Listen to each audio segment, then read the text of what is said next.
Alrighty, what is up everybody? I am back with another day of Spyro gaming, you know, with the soothing sounds of the waterfall next to me.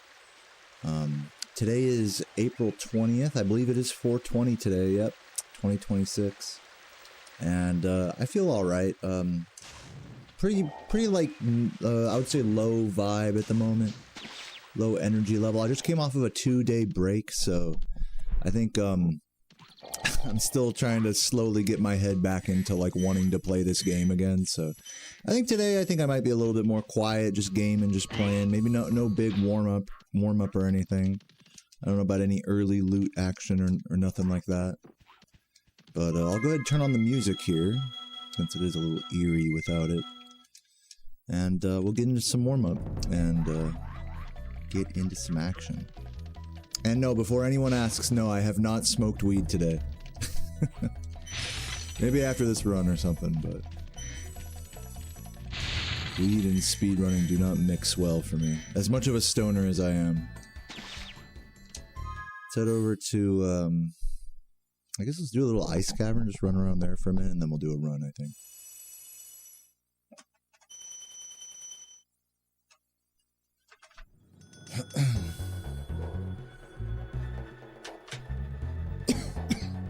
Excuse me. Just checking the sound level. Should be alright. What's up, cracks? Hey, Megan, Lockdown. What's up, guys?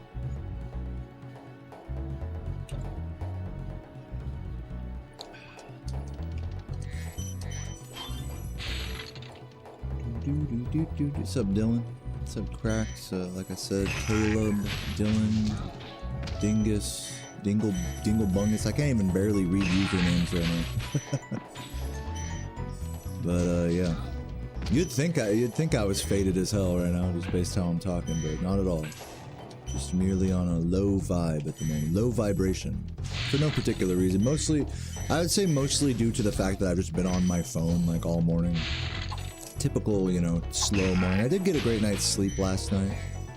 Sarah and I went to the Ren Fair yesterday, my first ever Renaissance fair here in Richmond, and it was a blast. I dressed up as the as my RuneScape character, wearing the party hat, so I had a bunch of people coming up to me and being like, "Yo, RuneScape!" So that was fucking cool. Oh shit! Well, yeah, I can just kind of tell that I'm like not super locked into this game today at all. It's definitely that similar vibe of like, after I take a break from this game, like I don't want to come back, you know? I have to like what's the word, Stockholm syndrome? I have to like institutionalize myself with this game. I have to just get back into the swing of just like, yep, just play it every day, you know? Get back to work, so to speak. Get back to edging. What's up, Boxy? We actually did not get a turkey leg. We tried to, and when we were standing in line for one, the guy was like, "We're all out." We're just like, fuck. But it was okay. There was like plenty of other food there. We had like some Indian like samosas and stuff. It was cool.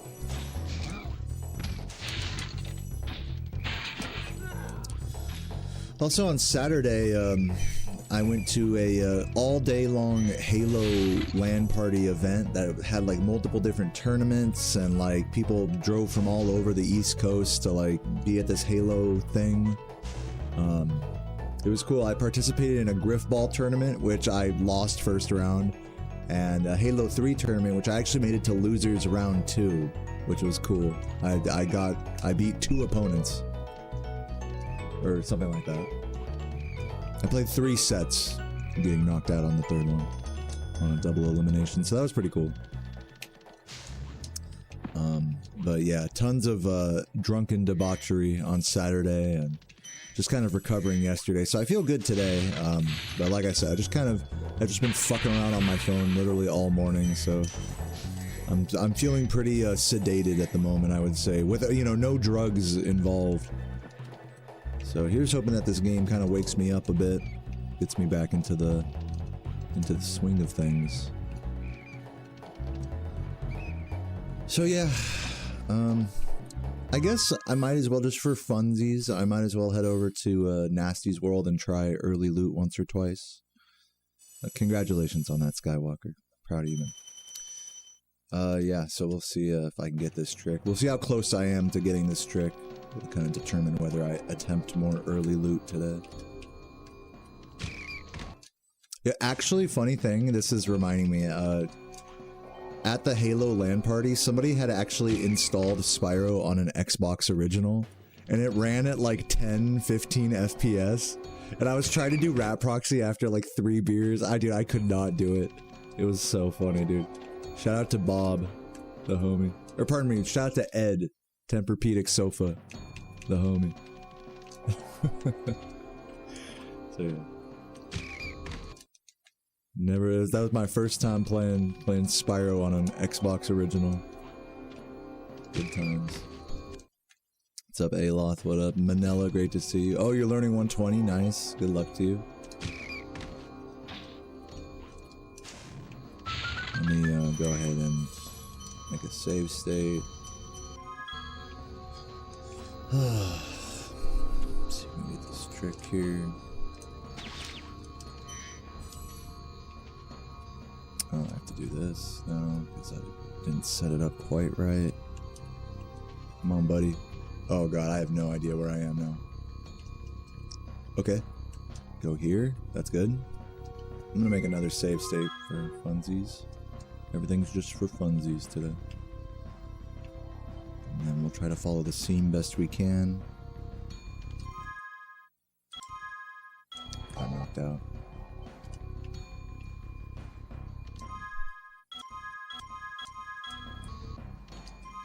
There it is. Now I gotta get my pause buffers right. Man, I just cannot get the pause buffer right. Yeah, I keep pausing a frame too late. That one you don't know. Damn. Oh. What's up, Chris? What's up, TV? Eat Us and Spyro Gummy. Thank you for the welcome back, Doe. No, thank you, Nova. The true ending record is like way less optimized than the 120% record, so it definitely needs a lot more improvement. I don't think it's too self-critical to say I totally pulled that mess of a record out of my ass, and we got a long way to go still. Saboom said it pretty eloquently to me in Jordy's chat. Said that, like, we can't really call true ending optimized until it's faster than the 120% world record. Because if you compare the two, technically true ending has like 2.5, maybe 2 minutes of time save compared to the 120 route.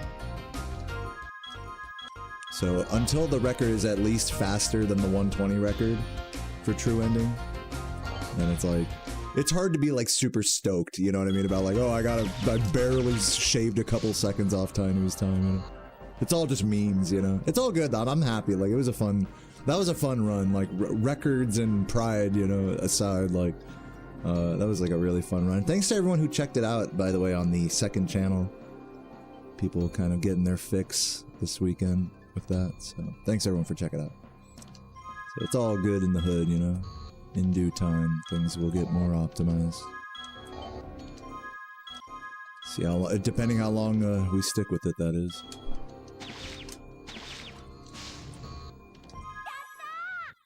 Yo, Mags, thank you for the first membership of the day.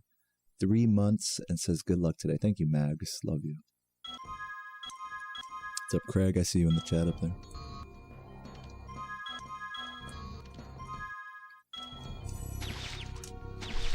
Yeah, I'm digging the true ending, like, pivot style approach, because I think my 120 grind is just very, like, I don't know, it's like I don't always feel like being Mr. Hardcore 120% guy. So it's nice to be able to just pivot a run if that's what I'm feeling, to something a little bit more goofy or chaotic. Nice to have the option there. And, you know, and sometimes it's the right call, and sometimes it's like, just stick to it. Even if a run's bad, you know, just keep it 120 just for the honor of it, you know? So it's nice. It makes me think about, like, why I'm playing either category. instead of just mindlessly just banging my head, you know, against the wall.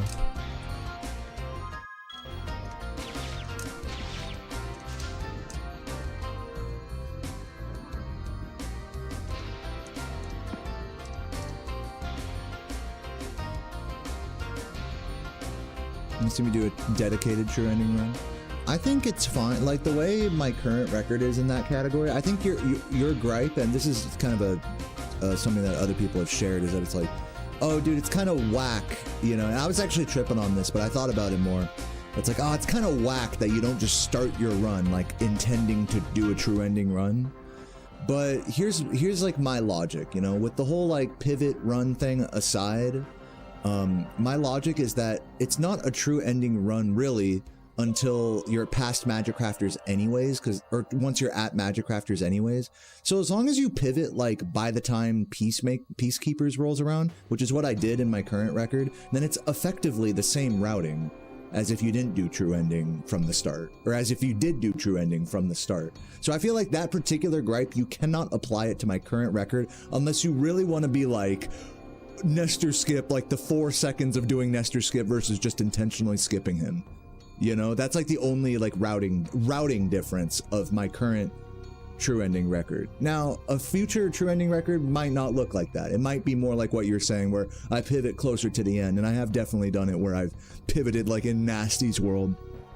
But I'm gonna try to like avoid that, I think, in the future, because I, like you, I find it to be kind of lame in a sense to do that, to just be like at the last second, like, all right, fine, I'll do true ending. I do like for it to like be reflective of the actual stuff that we're trying to skip in the category, instead of just like skipping 1 or 2 things as a formality. So I'm right there with you, and I think my current record reflects that outlook.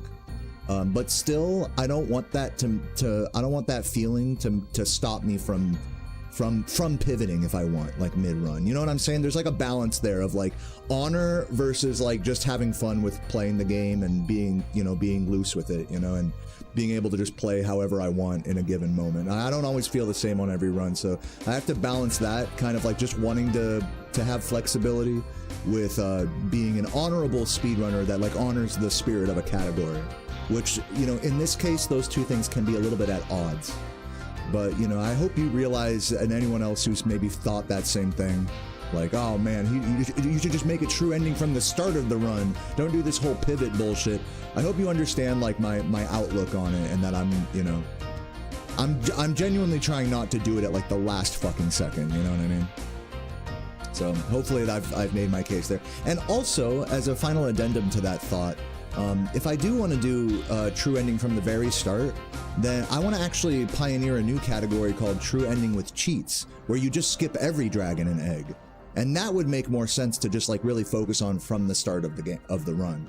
So I think once I decide to start doing that, once I get the actual true ending record down a little bit, then I'll start doing true ending with cheats from the start of the game, instead of like this whole pivoting from 120% thing. So I think there's a logic behind this, and it's not just completely like vibes based. Even though there's a little bit of that vibes based, I think there's still some logic and honor to, you know, to the spirit of the category with my approach as well. I'm not just doing every true ending run at the last second, as you could tell by my recent record. So that's my case. You can tell I've thought about this a lot, you know. I don't want to be too heavy like in either direction, is really my attitude. Hopefully that makes sense.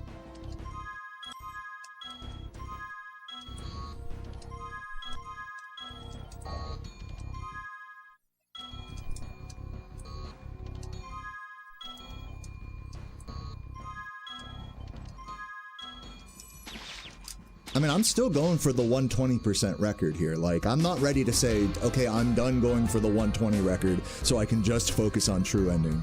I'm not ready for that yet. Like, for where I'm at mentally right now, it's good to do it the pivot style, even if there is some element of pushing against the spirit of the category. Just as long as that element isn't too, like, last minute, I think it's okay. Just from, like, an honorable speedrunner perspective. But that's just my thought. I mean, like, after giving it a lot of thought, that's just my thought. at the end of the day, as Colty said, it's like, I'm just going to play the game the way I want to. And if I so wish to pivot at the very end of a run, you know, I shouldn't make myself feel bad about that. But I do feel a little bit bad about that. So I do want to, like, not be doing that all the time either. So, you know, different shades of things. That's just for me, not for anyone else or anything like that.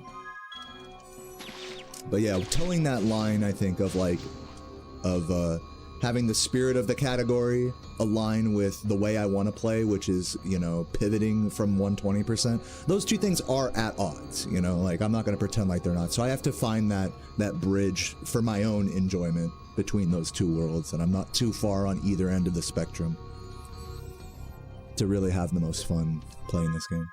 That's just for me. Anyways, I think I've said my piece here.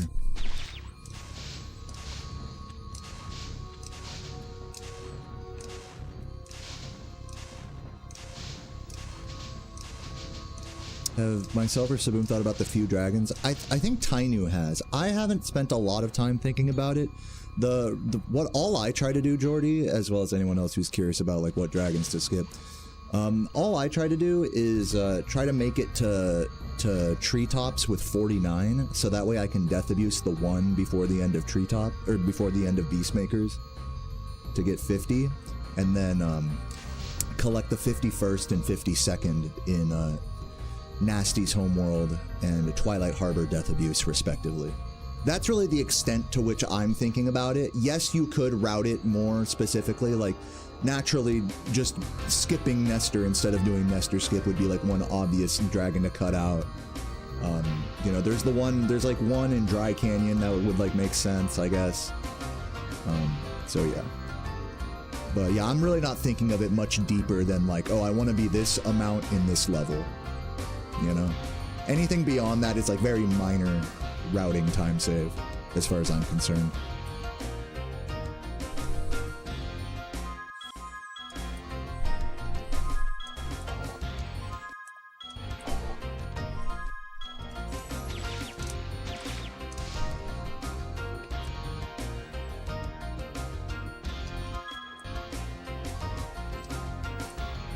Well, yeah, that's enough of that for now. I think we should get into some runs here soon. Dare I do another IL here? Why don't we go, hey, since I have you in the chat here, Jordy, why don't we go to a Dreamweaver's Homeworld and look at that counterclockwise wall glide cleanup, post-wall glide cleanup. I had like an idea about it earlier, but I just found that like going slow is kind of the play there. But still doing it counterclockwise as opposed to clockwise, which I've always done. So let's look at that for a second, then we'll do a run.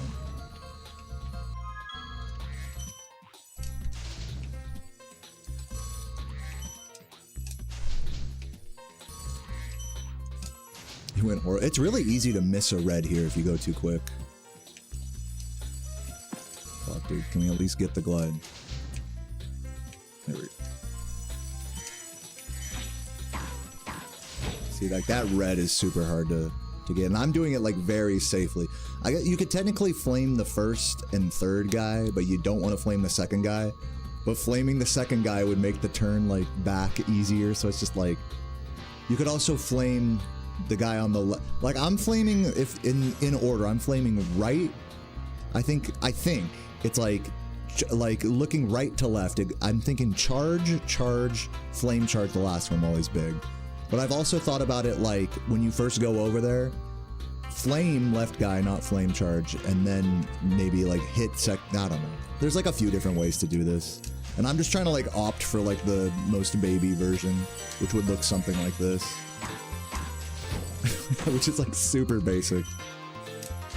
But I think, you know, I think basic might make sense here, just staying grounded to get the... I mean, if you go start jump charging all over the place, it's just so easy to miss a red.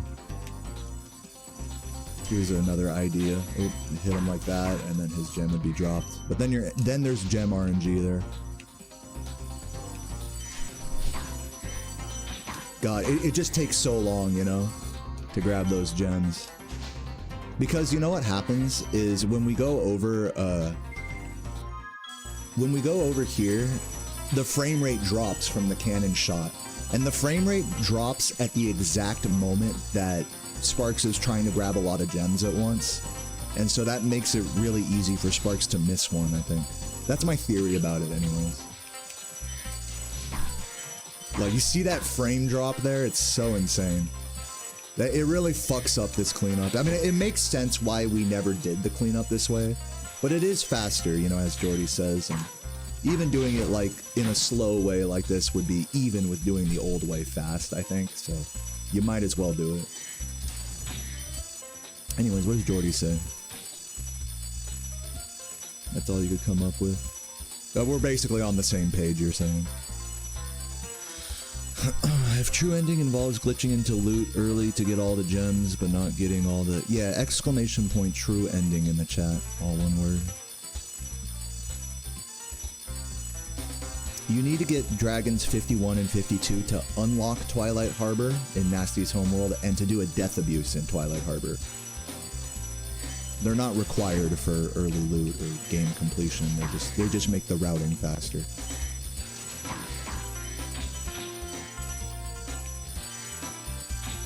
Wait, don't hit that guy. Just grab these, yeah. This is like probably the easiest way.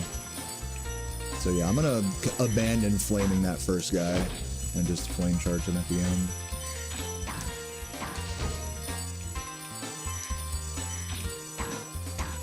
Like this. Yeah, this is the way to do it. I was doing it pretty sloppy earlier because I have like no muscle memory for this. Let's try it from the glide.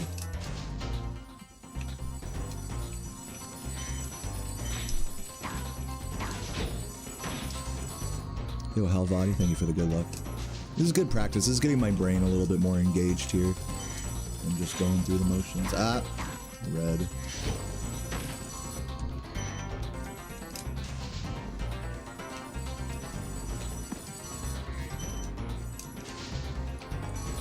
What's up, Death Blunt? Thank you for the good luck. Yep, rip red. Oh my god. I use the default camera, which is passive. Active camera actually doesn't really help at all with anything because you can turn the camera like more soon than active. Because the only difference active camera makes is it does this automatic camera turn motion more quickly. Like instead of waiting like 1, 2, 2 seconds for that to happen, it does it like within a second. Which you might think is better, but like since we have the shoulder buttons to move the camera, it actually doesn't fucking matter. So technically, like if you want the fastest camera to turn Spyro around, you press triangle to recenter, or you use the shoulder buttons while walking. So active camera is like effectively useless. There are like more niche examples of active camera being useful, but nothing that's actually relevant in any speedrun category. At the end of the day, of course, it is all just preference. But it's one of those preferences that you have to like pause at the start of the run in order to like select it, which again, you know, maybe takes less than a second to do. But it's like you really have to justify the preference for active camera, and I have yet to hear like a justification that like really makes a difference. If we didn't have these camera buttons, then I would definitely understand it more.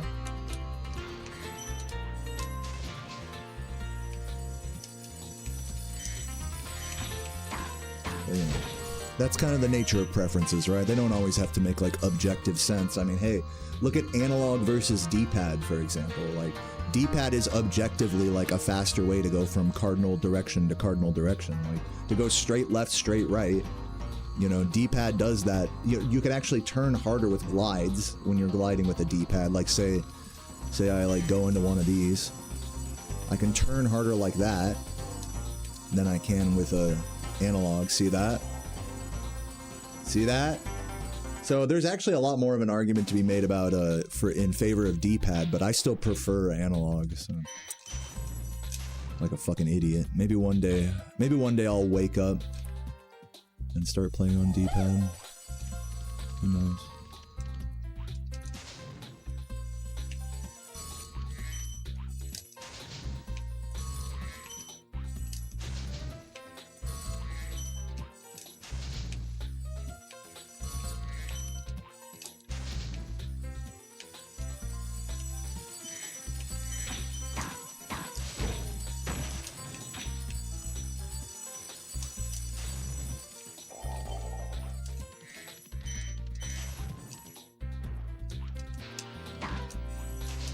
No, I don't use D-pad for speedways, but that'd be a good starting point for me to get into more D-pad usage.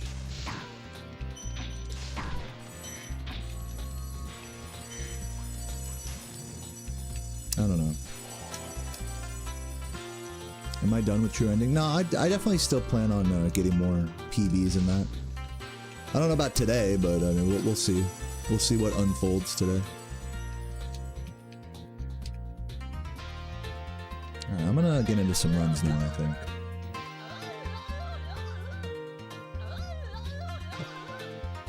Actually, I'm gonna go pee real quick. Let's get away from the laughing guys here. I'm gonna go pee real quick, I'll be right back, and then we'll get into some runs.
Thank you, Vec. Yeah, happy holidays, man.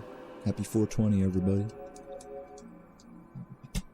Oh, by the way, I totally did not say thank you to everyone who just subbed. Thank you, Seleculus for the 6 months. Megagore for the 2 months, says hi. Cecil Summers with the Prime says, hey, Deo, good luck today. Thank you. And Qbrazzy with the 22 months says, good luck today. And thank you for streaming, dude. You're very welcome. Welcome, welcome, guys. Thank you for the support. All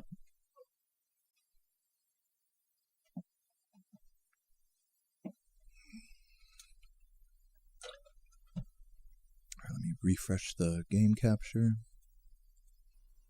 There we go.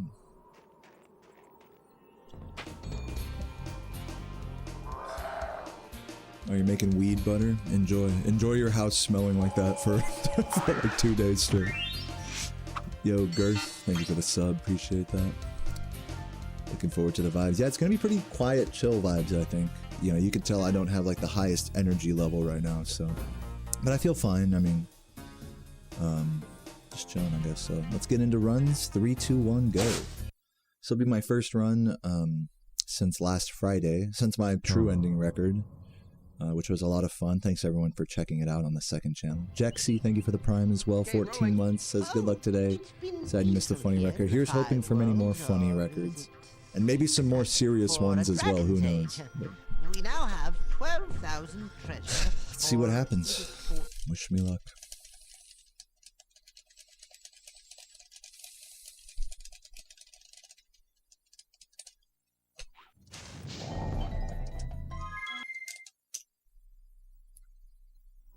Didn't quite connect those inputs very well. The jump flame charge was good, but the actual connecting second full hop was not connected well enough.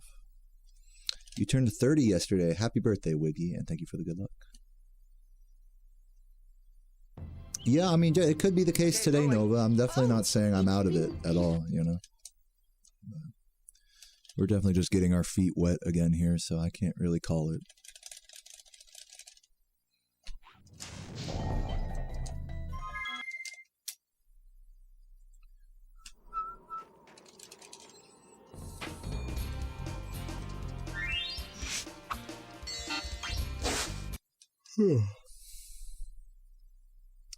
Yeah, I don't really know what I want to. I don't really have any goals today. You know, I'm not necessarily. I know it says like, you know, speedruns for world record, but Oh, it's been peaceful. I guess we'll just have to see like what paces we can get. If I can get on a good pace, I'm definitely going to try to lock in and just, you know, get into that zone. But I don't know. We'll just have to see what happens. This should be our first successful Nestor here.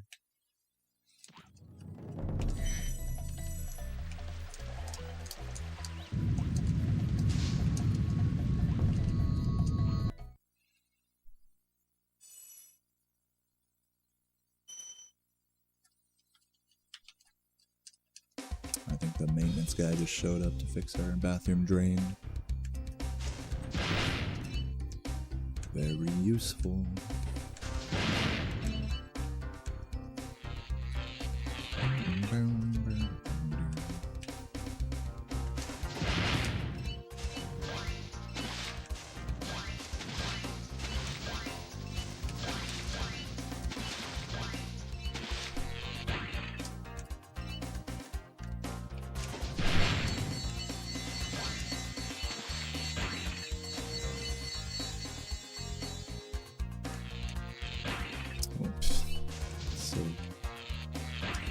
No, there's no like actual official speed runs of the mirrored 120% for this game.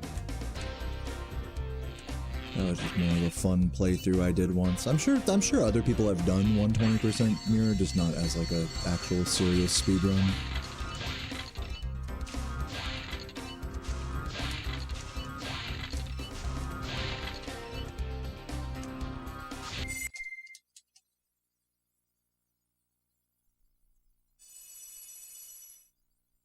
You missed the tight angle. Yeah, I mean, like, I would actually put the camera closer if I could.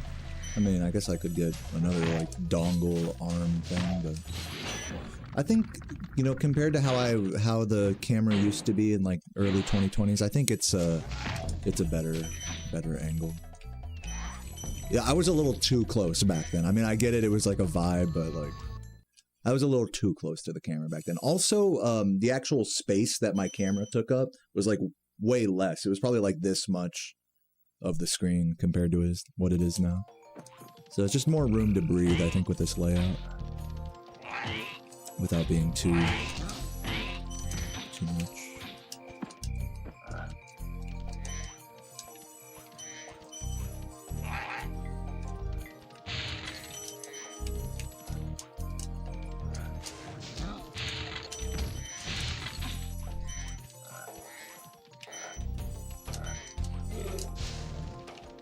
Yeah, I've actually literally put the webcam like as close as it physically can be on a tripod. Like on the desk here, so.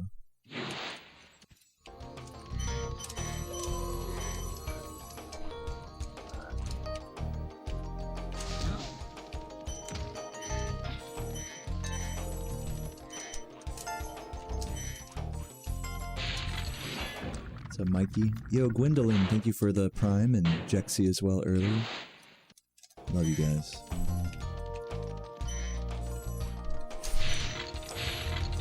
Hope you're all having Hope you're all having a fabulous 420. Is it Monday today? Happy Monday.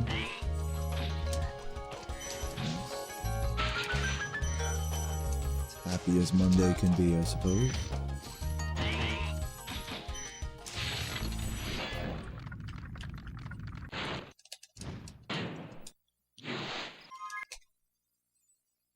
Okay. I'm definitely not playing very fast right now. Like that, for the quality of like for the amount of mistakes I didn't make in that Dark Hollow, I think I am going a little slow at the moment. Still trying to, I'm finding my stride with the chattiness and all that, so. Like I said, it's been like 2 days, you know, and every time I take these like weekend breaks, I come back, you know, and I have to re-institutionalize myself to where I'm like, okay, I just like my natural state of being is to like wake up, make breakfast, and play this game. And I'm not like back there yet mentally, I don't think. I really dragged my feet before going live today. I was just like Like, fuck, I have to. Like, I'm thinking of ways to, like, get out of it or whatever, like, in my head. Just natural-born procrastinator, you could say. But I had a beautiful weekend, you know, going to the Renaissance Fair and the day-long Halo LAN party. It was a really, really fun weekend. A lot of fun social activities.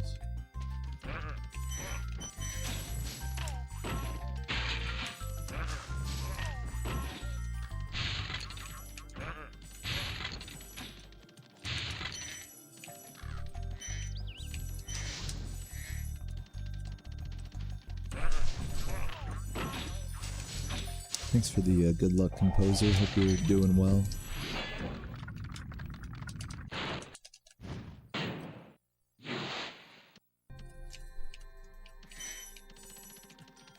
Does Strawberry play Halo with me? No. She doesn't really. She does not partake. We usually play like Fortnite together, is our thing. She's been, we just recently got her a Switch too, so she's been playing a shit ton of Tamagotchi Life and Procopia. That's been her thing. She's big into farming games, so she's been like mad addicted to those. She's also, I'm not sure if you guys know this, but she's also like really big into like Discord roleplay servers.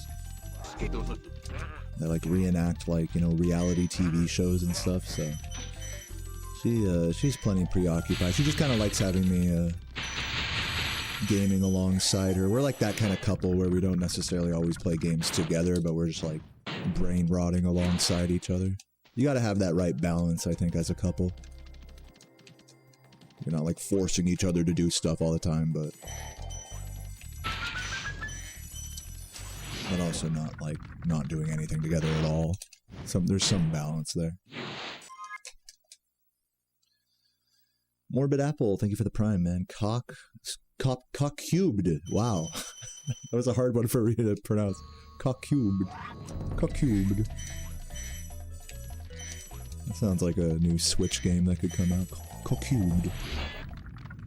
Thank you for the good luck, Maple. It's good to see you, dude.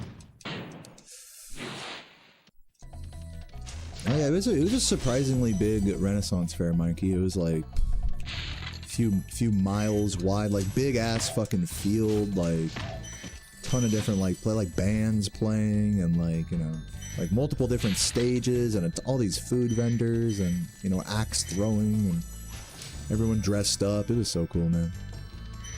Yeah, I dressed up as my RuneScape character, like in the monk robes and the party hat, my amulet of glory. And there was definitely a good like 5 or 6 people that were like, yo, RuneScape! Made me happy.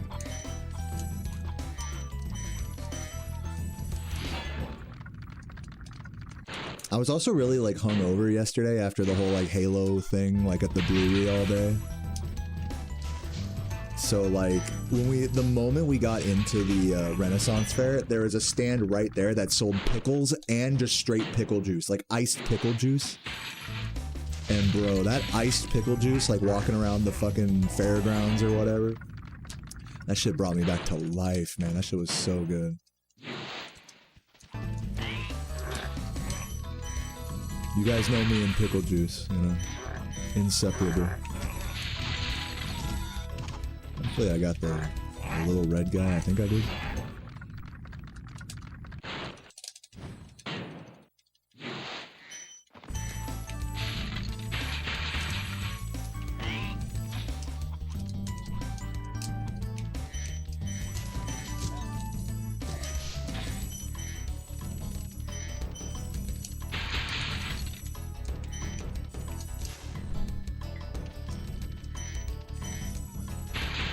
Wait, did I get the red there? We'll see.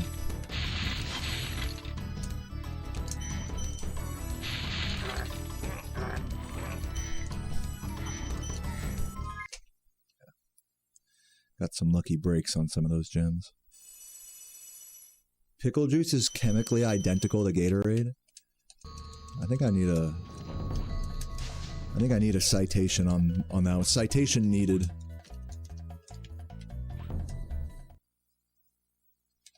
Did you enjoy the mini summer over the past week? And what would that be? The mini summer? You mean my break this weekend? It was a very fun break. I quite enjoyed it. Let's see if we can get a good toasty here. Oh shit, that was just unlucky.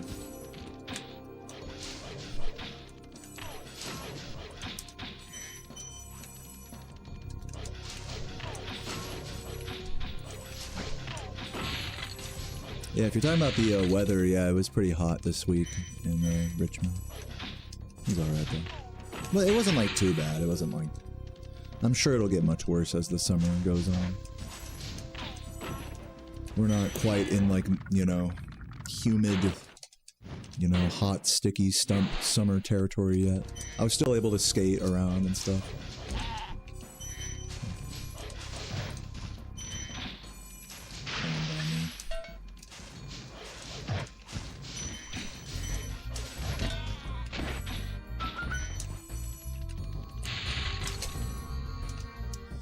I made the best I could with that toasty. Definitely had some unlucky breaks with some of the dogs there, but that's okay.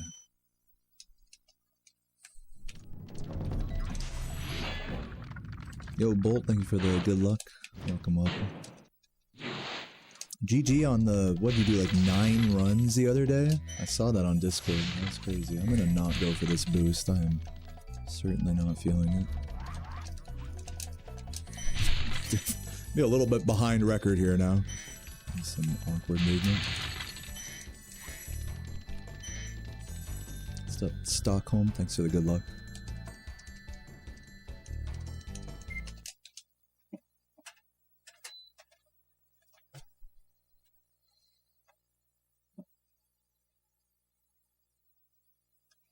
You're in a Richmond weather march.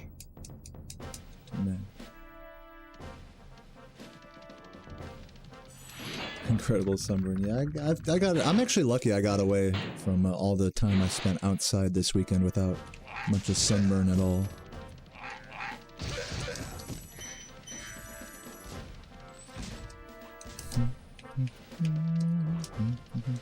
Maybe a little burn on my bald spot, but nothing crazy.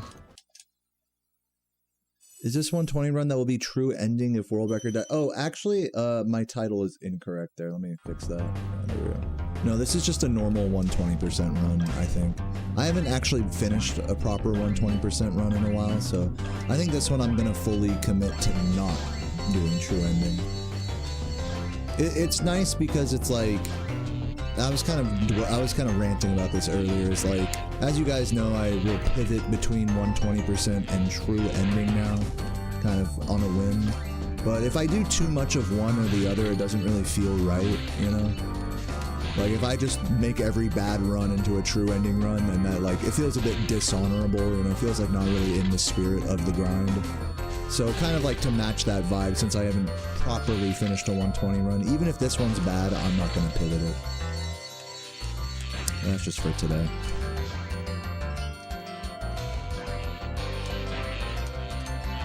Oh my god, come on. There goes my time save.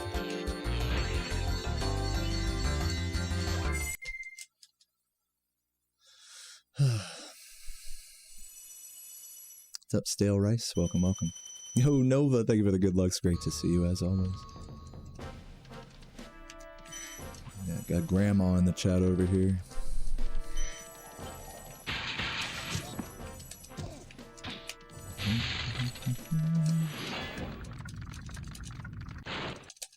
Beautiful shirtless man, Subzoki, thank you.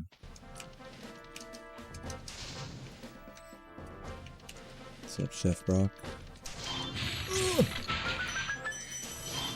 But yeah, you know, I'm just sussing out kind of how this pace is going right now. I don't expect this run to be amazing or anything. I'm hoping that it's gonna heat up a bit as we continue on. I mean, that's a very aspirational run, you could say.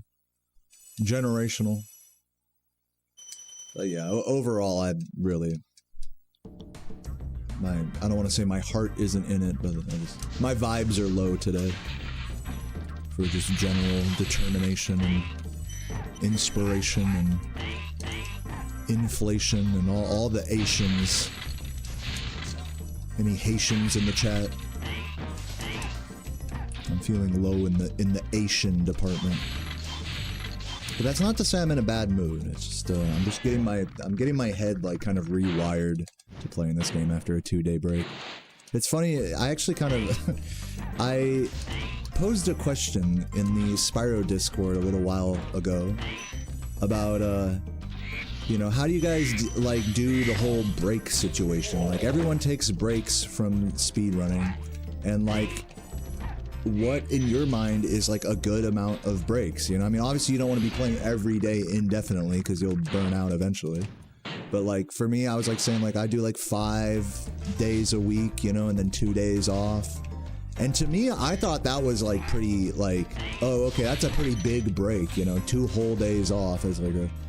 But then it like really dawned on me that that's like very like, that's very normal because like no one else is like a full-time streamer, you know, so it's like everyone was saying like, dude, 2 days, you're saying that's like a break? Like, people were saying that's not even like barely a break. Like, when people are talking about breaks from speedrunning, they're talking like a month, 2 months, multiple, like a whole season, maybe a whole summer off from the game. And I don't think I've ever really done that since, like, you know, since I was, for many years. I think the longest breaks I've ever taken from this game would be, like, last Christmas for, like, a week or 2, you know? So that was, like, really eye-opening for me when I was asking, like, oh, man, how do you guys deal with all this rust after not playing for 2 days? Everyone's like, 2 days? It was just an eye-opener, you know?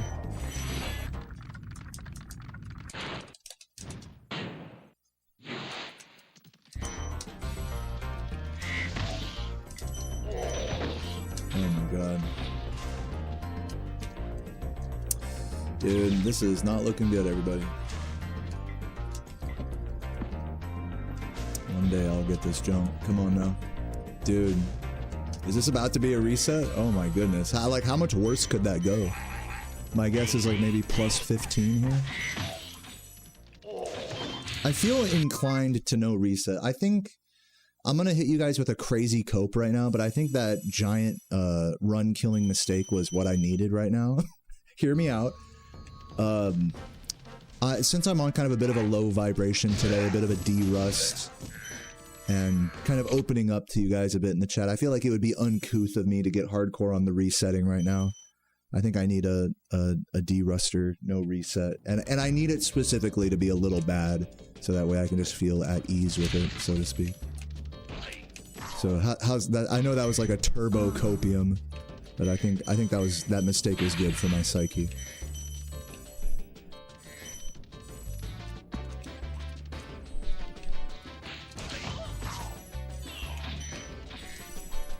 Oh no. Dude, the fucking stick was pointed out way the wrong direction there. I think maybe because I didn't press the analog button on and off at the start of the run. That was like super unusual. I hate to be the blame the controller guy, but I kind of blame the stick for that. Oh. Okay, wait a minute. Okay, recoveries. We're gonna lose another 10 seconds here at least. So,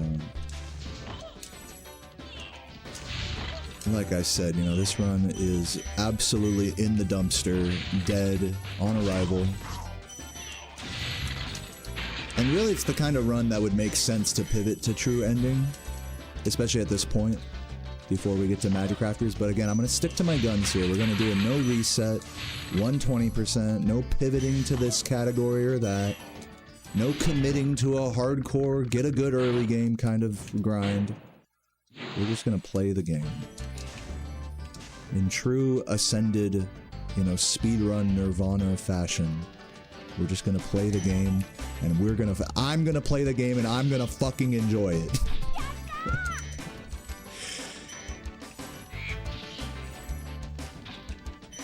Hello, dude. Does this guy exist? This is ass. Dude, none of these birds are coming down. Hello? Come on. One bird went down. What the fuck, Jordy? How did... Oh my god. I blame Jordy for that. He's the one that invented that route. What the fuck was that, Jordy? Like as if he's the one like pulling the enemy AI strings. Yeah, the birds are definitely celebrating 420 today.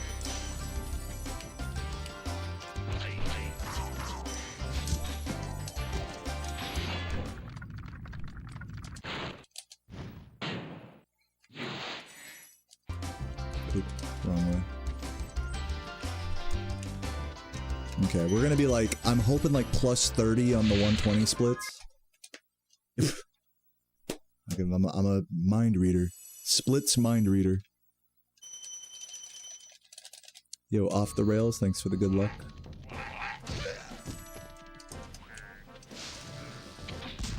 Yeah, on any proper world record grind, this run would be like mega reset, but I think the Spyro gods are testing me here. Testing to see my resolve on a day like today, where I almost didn't go live today. I was just looking through fucking Instagram reels and Twitter porn for like, I'm not kidding you, like 4 hours this morning, sitting on my ass. I did make Sarah some really nice French toast though. And French toast friends in the chat.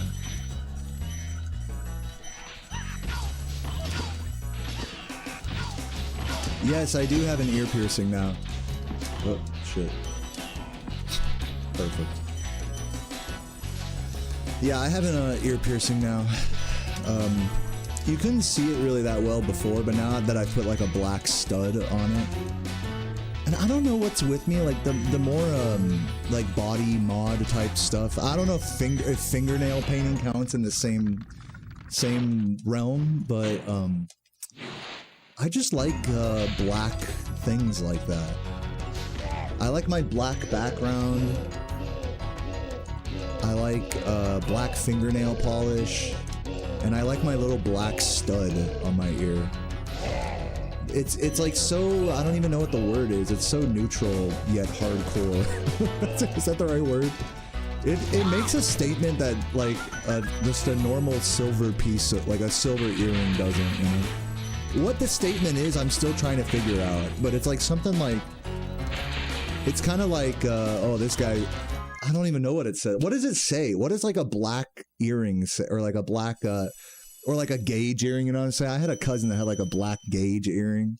I almost wanted to get a gauge earring, but then like literally everyone around me was like, please don't do that. Please do not stretch out your earlobe.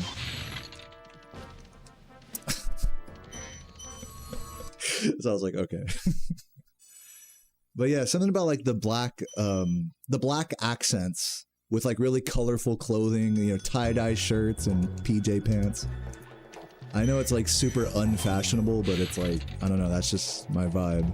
And maybe there's some like metaphor in there about like the closer you get to my heart, you know, the more colorful of a person I am in like my natural state. But on the outside, like on the outer like trim of myself, my being, I'm simply black and gray, you know?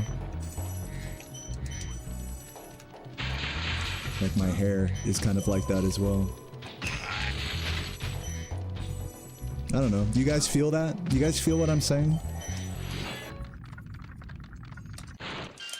Thank you, Freezy, for the tier 1, and Drunk House and Cage as well for the tier 1s. Love you guys.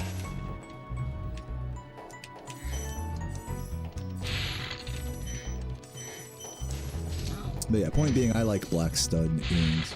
I'm definitely going to try to keep this as long as I can.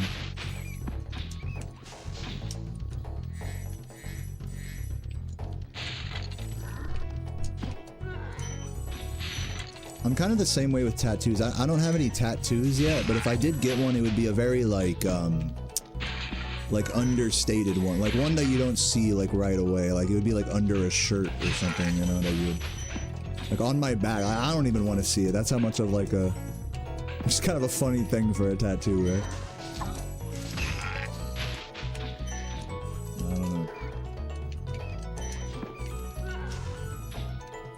It's like, I guess, I don't know, I think like of body modifications as these like... And this is just like, for me, I'm not saying this applies to everyone, but for me, it's like, it's kind of like this like dark vanity type thing. It's like a statement of vanity to like have an earring or painted nails or a tattoo. So I want those things to err on the side of something dark, you know? Because I think the very nature of like wanting to modify my own body is like, it's like a bit of a vain, dark, you know, accent. Rather than like a full like identity statement, you know. I mean, again, some people, they have like tattoos all over their body or piercings all over the place, and I think that's great too, you know. But I'm just speaking for me, you know, kind of my, I don't know, my interpretation, my self-image of it, you know. So yeah, there's definitely some metaphors. In all of the dark accents in our life, there's metaphors to be drawn. You know, when I made this this spiral art behind me, I didn't really intend for there to be any metaphor about it, but as I was making it, I realized that it's like, and I've said this before on stream, is that it's a metaphor for the endless spiral, like the mental spiral of speedrunning. You know, I come in here, I get on camera, and I fucking do the same shit over and over and try to make sense of it and try to grow out of that. And so I like to think of this painting as like everyone who's ever speedran falls at a different point on the spiral. And the longer you are in it, the deeper you are in it, and the more lost you are. You know? The more lost in the sauce you become, so to speak. And to still like, I think to still have, to kind of bring the whole thought like full circle, full spiral, is to not get lost in that spiral, even if you're really deep in it like me, like far into like the imperceivable center, that if you can still have a smile on your face and like enjoy it and have like a growth experience when you're that deep in the sauce, I think there's something really beautiful about that. And that same attitude, I think, like applies to what I'm saying about like the metaphorical dark trim to an otherwise colorful set of attire, you know? Or like slightly graying hairs, you know, one gray hair for every band chatter, you know? In a sea of like orange, unkempt, wild, you know, balding, curly hair. I mean, I think that really, I don't know, like, I don't really like build these things like intentionally like that, but looking at my whole self, you know, in retrospect, it's like all of those patterns all align in how I present myself. I'm not like going for that. It's just, that's just what I gravitate towards, you know. What's up, Fresh Pocky? Thank you for the sub. So yeah. But anyways, thank you for noticing the ear piercing. I think it looks quite nice on the camera. I didn't even realize when I picked like the right ear for this piercing that it would show up better on the camera. But like I said, it's like I didn't pre-think any of this. It just kind of like, oh, you know what? Let's go right ear. Actually, I have a story about that. Hold on. When I was in elementary school, my family took me on a cruise, a cheap Carnival cruise to Mexico. We lived in California at the time, so it was just like a weekend cruise. And I loved it, by the way. It was so much fun. But we went to this, you know, Mexican port town called Puerto Vallarta. I believe I'm probably butchering that pronunciation. And walking along the street, it was one of the first times I had actually ever seen my parents like obviously inebriated. I think I'm like in elementary school at the time, you know. And we're all like walking along this, you know, this old cobblestone path, you know, off the center of the city. And we see a tattoo shop there, and we go in, and all of us get our ear pierced. Like, I remember this so clearly. We were all there on the street, you know, just walking along, just kind of just exploring the city, like post food, you know, and before going back to the ship, it's like, oh, dude, we got some time. Like, let's. I remember like my sister, everyone's like, oh, let's all get an ear piercing, and I'm like, me and my dad are like, yeah, okay, like fuck it, you know. And this was in like I think 3rd or 4th grade. I must have been maybe 7, 8 years old or something. And I remember thinking like, oh man, like I'm gonna get a piercing. And I remember telling the guy in the shop like, yeah, do it on my right ear, because I'm like right-handed, right? So I'm like, do it on my right ear. And then he told me, he said in Spanish, which my parents like kind of like translated for me. He said, are you sure? Because that's the gay ear. I'm like, what? Like, I don't know, like, the gay ear? Like, I didn't realize that one ear was more gay than the other to have a piercing in. And so I was like, all right, we'll do the left then. So when I was a kid, I had this little earring, this little silver earring in my left ear. Ever since like 3rd, 4th grade, all the way through high school, when it eventually like broke off and then the hole like eventually closed up. So it's been since high school since I've had an ear piercing, but I just remember that was like the one thing from the cruise that I remember was getting this piercing and the guy warning me about the gay ear and stuff. Kind of side tangent about it. Well, let me finish this story.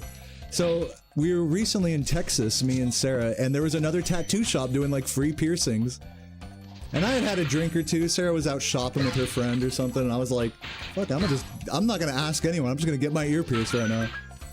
And they asked me, of course, they're like, which ear? Do you want to do both or which ear? And I thought about it for a moment.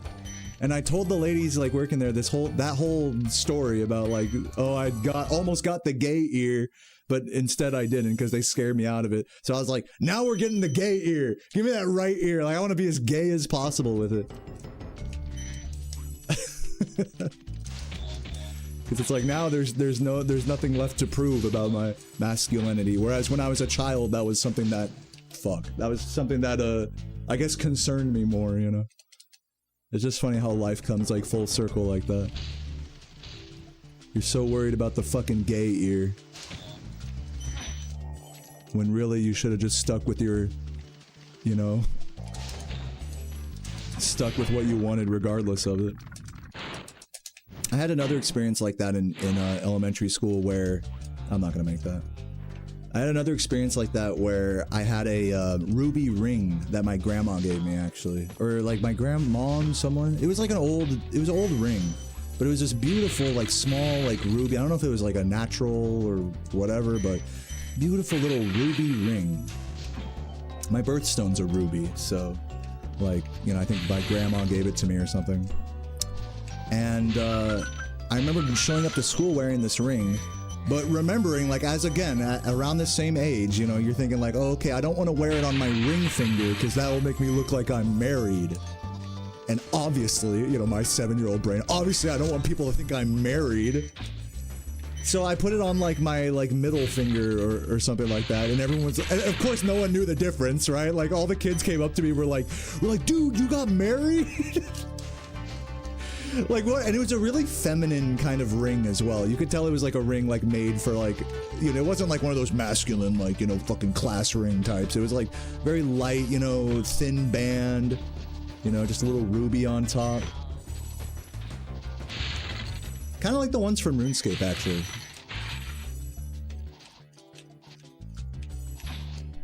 So yeah, so I remember that day at school, maybe like 5 or 10 different kids were like, dude, when are you getting married? You know, everyone kind of picking on me a little bit, you know, poking fun. And I'm like, it's not on the fucking marriage finger, bitch. It's on the, and you know, no one wanted to hear it.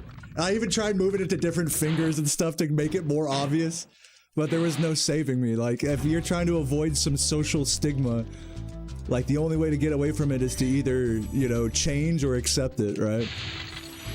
So I think these are some of the experiences. And so again, back then, like I took off the ring. I never put it back on. I don't know where that ring went, honestly.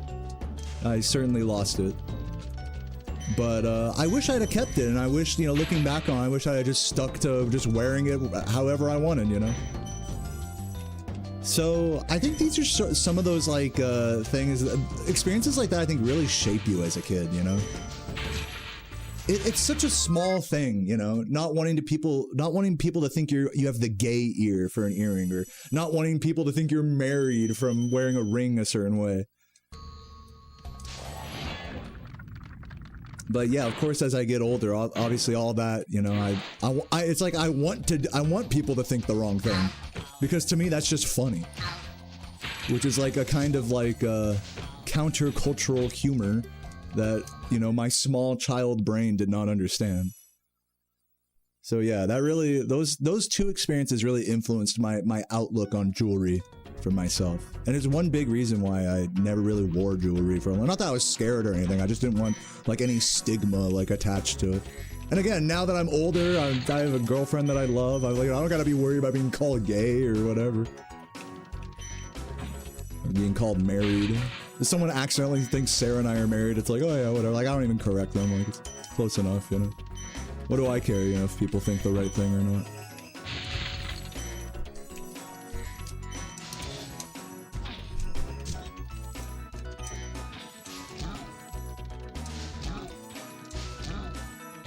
Anyways, I'm sure you guys probably have all sorts of stories like that when you were kids. About wearing a certain piece of clothing, attire, maybe ear piercing, that like ended up kind of having a different effect than you thought it would, like in your head. Like people kind of pick fun at you for it or whatever. Like, you know, at the end of the day, I just thought that ring was cool. Or like the earring I got, I just thought it was cool. Like I was like, oh, this looks cool. It's a little different, you know, it looks cool. And it wasn't until like the stigmas were attached to it that I actually really cared enough to get rid of them, you know?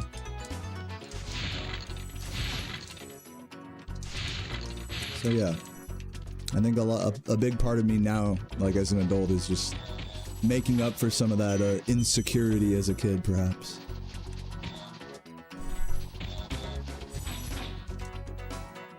But yeah, just to kind of just bemusing about like the nature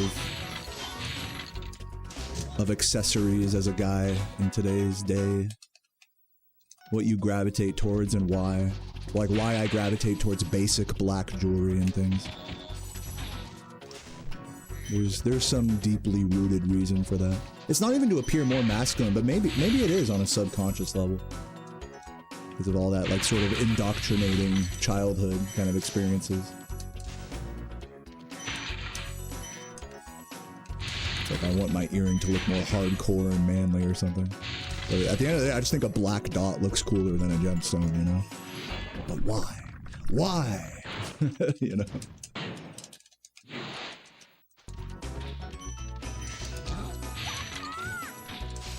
I think a simple like colored dot, like for an earring, makes more of a statement than like a big frilly like hoop, you know?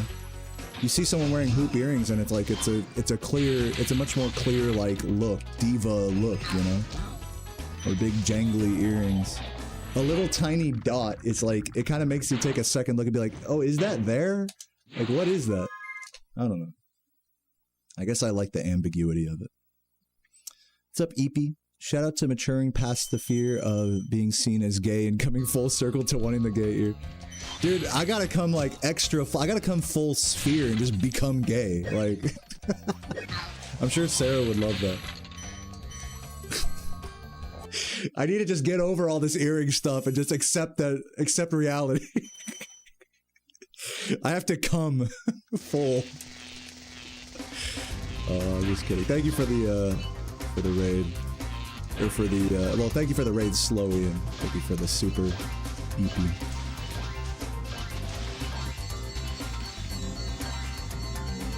Yeah, if you're not watching in like 1080p, you can't even see it. It's like so tiny right there.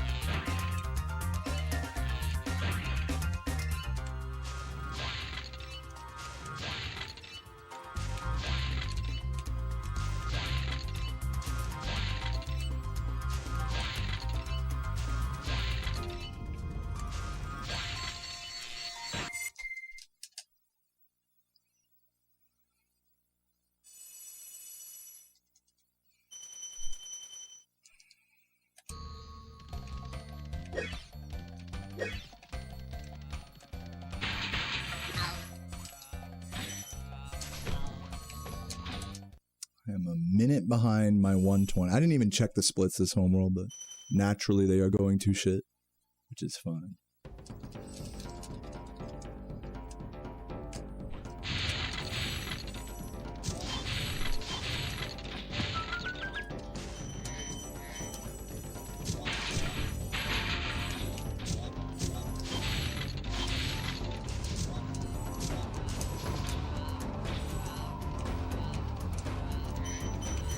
Come on. No, that was a... I should not have gone for that.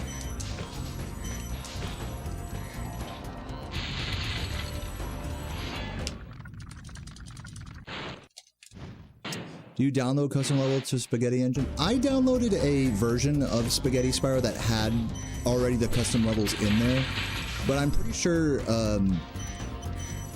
it does work both ways. Or you can download it like with all the stuff already on it, depending on where you get the download from. But also you could just add the levels in manually. I don't know how to do that, manually add in levels, so you'll have to ask someone else. Maybe someone in this chat knows, like if Mem is here, he could probably walk you through it. What's up, Pablo's Combos? Thank you for the tier 1. Welcome. Squish time. Let's see if we can get the squished wizard here. Oh, never mind. He's actually a bitch wizard. Get that fucker out of here.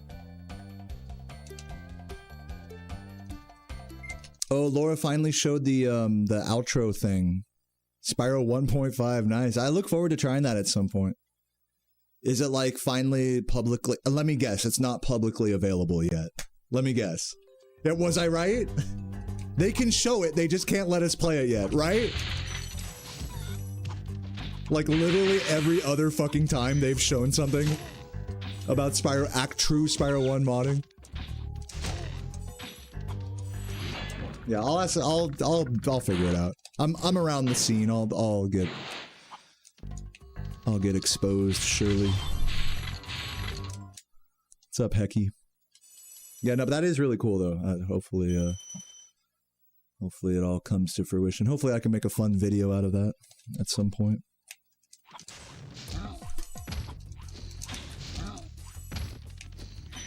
Oops. Not a good start. You have 0 body mods due to social anxiety. Huh? About like the stigmas around them, you're saying? Or just around like actually just getting like a piercing, like you're socially awkward and don't want to have someone touching you? Or like maybe both?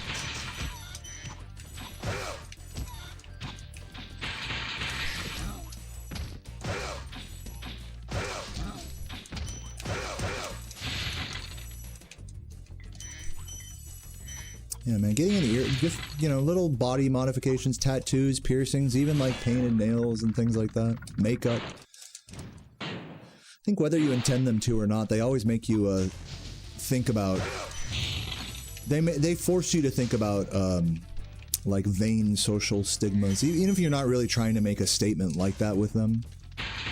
It will come off however they come off, and you kind of have to assess that vibe and be like, I'm okay with this, or I want to be like, you know, counter-cultural to my, you know, gender assignment with this body mod, or I want to be like, you know, look, you know, not professional, you know, with like a face tattoo, you know? Like, these are all sort of like conscious decisions that you have to grapple with every kind of body modification, small or big. From like tiny social stigmas that most people wouldn't even notice on like a small piercing or something to bigger things, like I was saying, like face tattoos. But at the end of the day, I think for anyone that has gotten like a tattoo or something like that, keep in mind, I don't have a tattoo, and I've barely dipped my toes in the body mod realm, so I'm not speaking as an expert here or anything. But I think for anyone that has even gotten a small like piercing or whatever, I think they'll all tell you that going through that process and thinking about the stigmatization of how you've modified your body for artistic purposes, like going through that process, whether it had a positive or negative impact on your life, it makes you wiser, you know? It makes you understand the world around you and how they see you better. Even if it's not even like the goal of the I think that for a lot of people who get tattoos and piercings, like their goal isn't to look a certain way, you know, or for other people. It's just to look a certain way for themselves, you know. So it's just funny that like whatever we think is cool could be very, very much not the same as like what society thinks is cool. And I think it's always been that way with like body mods. Hey, how's it going, Laura? Hey, I heard Spyro 1.5 just came out, just dropped.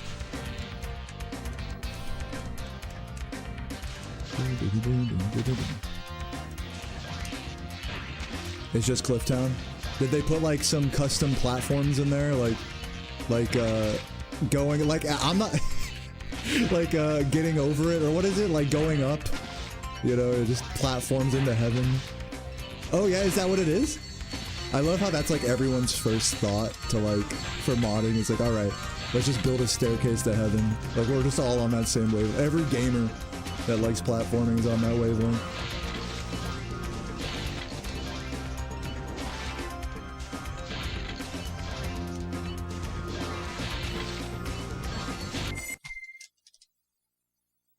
That's cool. Yeah, I can't wait to try it out at some point. I mean, I can wait to try. Let me say that more literally. I can definitely wait to try it out. But I will try it out at some point. Possibly when there's more stuff out for it.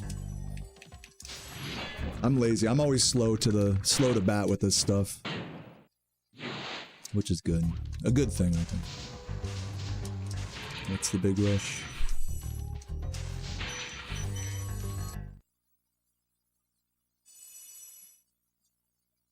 Yeah, exactly, Michael. Exactly. It's like the best you could hope for is that the little like artistic statement you do to your body, be it a tattoo or whatever, the best you could hope for is that it aligns with what you think people are going to see you as, but it never really fully does. There never is like that one-to-one alignment of like, I think this tattoo is cool versus everyone else thinking it's cool, you know? And also, like, the kind of what I'm saying is I think, like, you learn that, like, through a process like that, you learn that it's okay if people don't think what you've done to your body is cool, like, that's part of the wisdom from the experience, like,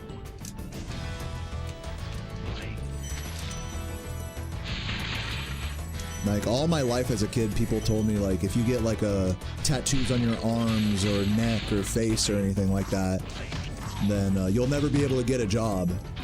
But I mean, like, look at my fucking job, you know? Obviously, it does not matter in my case. It'd be kind of cool, actually, if I had, like, a fucking PlayStation logo right here or something, right? It'd be a little bit of brandy.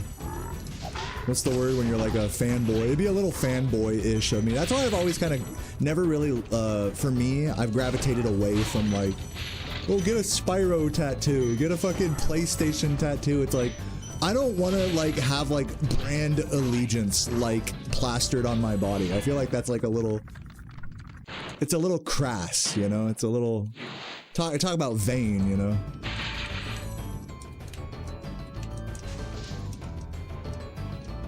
But, you know, another thing about tattoos as well, which is something I still have a lot to learn, is that, you gotta, like, you're gonna find something wrong with every tattoo, you know, that you could possibly get. So it's like, I think it's like, once you just stop giving a fuck and just get whatever the fuck you think is cool, maybe in the moment or at that time in your life, like, that's all you need. Like, it doesn't need to be, like, perfectly symbolically, like, deep or anything. It could lack any meaning at all, you know, and that's, like, totally fine. So I shouldn't worry too much about, like, oh, I'll look like a fucking PlayStation fanboy if I get the PS1 logo on me, you know? I wouldn't get the PS1 logo, I would get the spinning lights from the PS2 BIOS. So that way it's a little less on the nose. But it would be hard to capture, like, a still frame of those spinning lights in a way that's nice. I'd have to get with a good sketch artist to, like, get the right like light trail on them and stuff, the right shading and whatnot. What's up, Chris? Thanks for the good luck.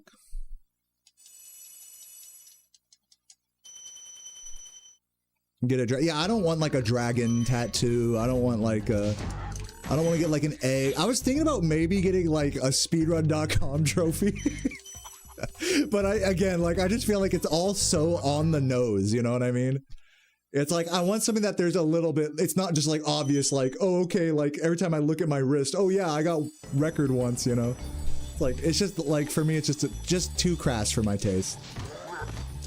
Just a little, even though it doesn't matter, like, who cares, but that's why I want something that's like, I'd rather have something, and this might actually be a bad idea, you know? once it comes around, you know, but I would rather have something that I have to explain rather than something that's like super obvious. I'm sure a lot of people with tattoos probably might like it the other way around though too, like, so who knows?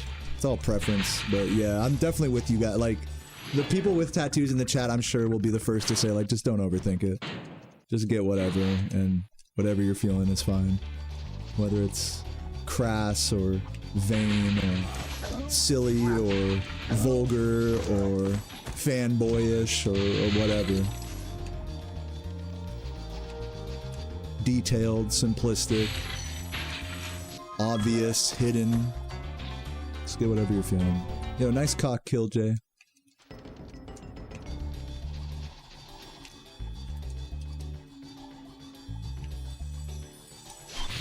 Thank you for sharing that with the class. Yeah, get the world record. Like, get the time, like, on my... Dude, like, that fucking, like, God, what's that movie where everyone has, like, their time remaining left, like, counting down on their arm? That'll be like me, but with the 119 right there. No, and then I'll get it, and then Jordy will just beat it. Like, how much would that suck? It's okay, like, my world record gets beaten, and then, like, I gotta look down at it at my arm every day, like, as a reminder.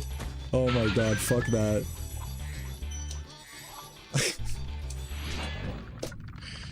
Talk about attaching your self-worth to, like, you know, your accomplishments and stuff.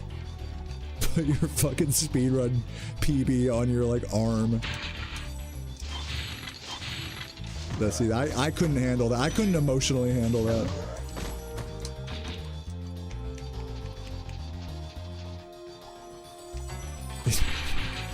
Yeah, cross out. Oh, damn it. Cross out the time, get a line through it.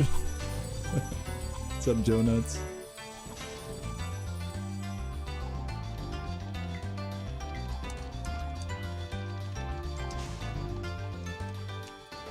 Society is so okay with tattoos. You gotta be careful not to get a prison tattoo. I think it's like generally pretty easy to avoid a prison tattoo. Correct me if I'm wrong on that, but I mean, like, a lot of like prison tattoos are usually gang affiliated. And besides that, you know, they're just like common tattoo tropes like anchors and hearts and people's names and, you know, draw a picture of my daughter on my ass or something, you know, if it's not like a gang thing. I think it's pretty easy to avoid, like, accidentally, oh, whoops, I got MS-13 plastered across my chest and a teardrop below my eye. Whoops. Oh man, I should have thought about the prison implications. I don't know. Oh, whoops. I got a Bloods and Crips tattoo? Oh man, how am I gonna explain this to my homies in the hood, dude?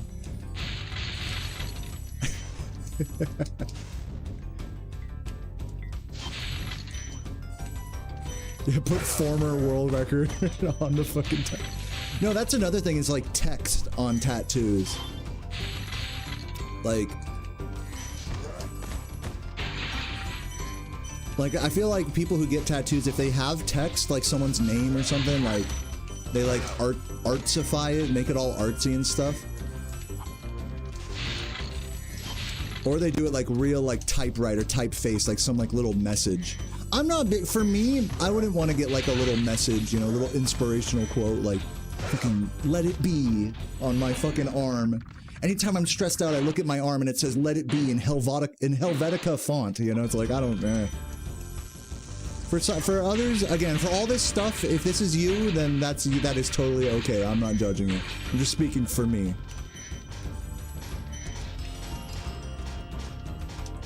Yeah, if I could get a live, laugh, love tattoo, there you go. Some people love that shit. I've seen plenty of people that have tattoos with like a little, like, you know, 3-4 word message on them from their favorite book or whatever. So I'm not hating on it. Just for me, I wouldn't want that.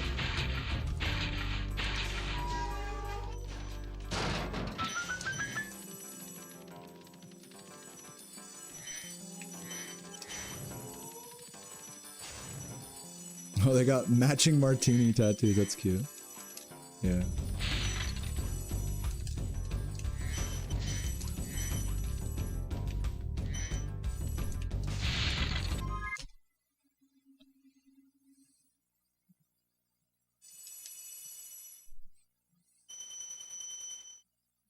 Yeah, Schizo, I hear you, man. Like, the fucking, one of my favorite prison YouTubers I like to watch, he did tattoos. It's actually a pretty common, like, hustle in prison is to be the tattoo guy.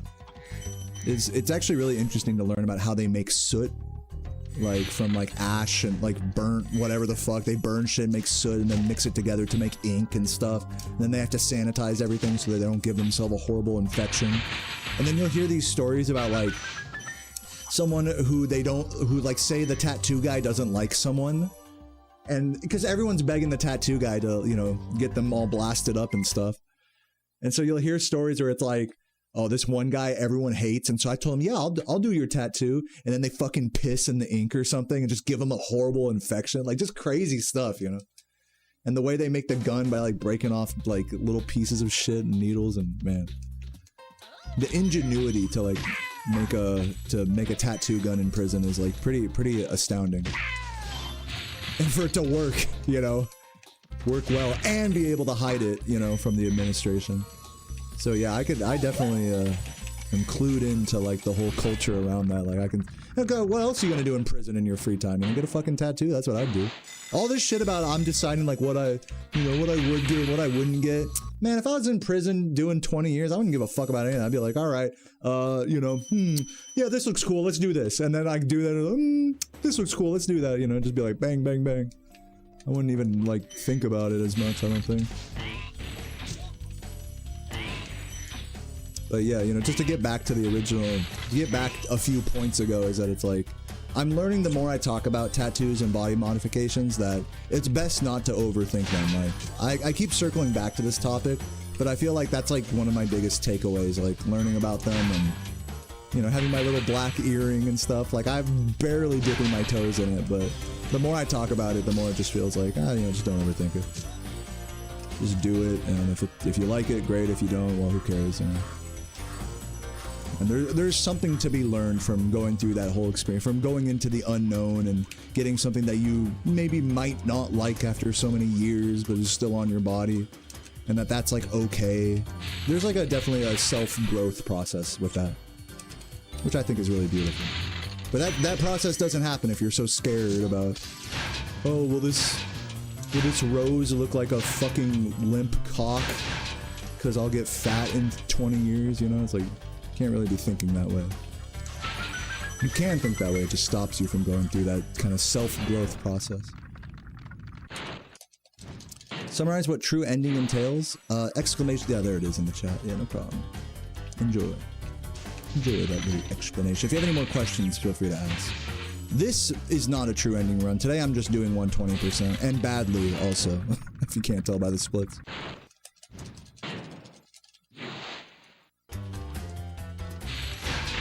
Void out.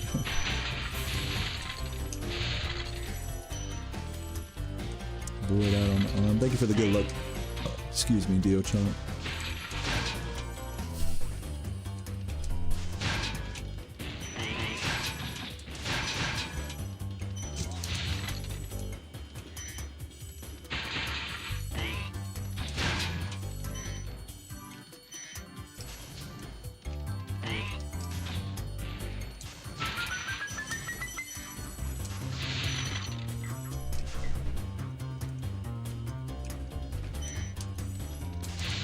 Yeah, pretty much too. I mean, like, we're just over here spitballing, and the more you talk about the same topic over and over, the more it just turns into like, alright, well, we're just overthinking it at this point. About speedrunning, you know, approaches to speedrunning, emotional issues, self-image things, like in regards to body mods. I think we've all shared our thoughts and piece about it. No need to run in circles about it. That's kind of the nature of streaming, right? Is we just talk about the same shit 10 different ways, you know, over and over for an hour. Funny how when you put someone in front of a mic, that's just kind of the tendency. It's whatever they're thinking about just gets fucking driveled out of that. I mean, that's where the word comes from. Drivel is like, I think, is like where you're thinking about something and it like drivels out of your mouth, you know? And unfortunately, we don't go from like thought to thought like seamlessly like that. We dwell on things. So really, there's a lot of drivel in this stream, which is fine. And certainly that's not where the word comes from, but that's just my little artistic idea of it.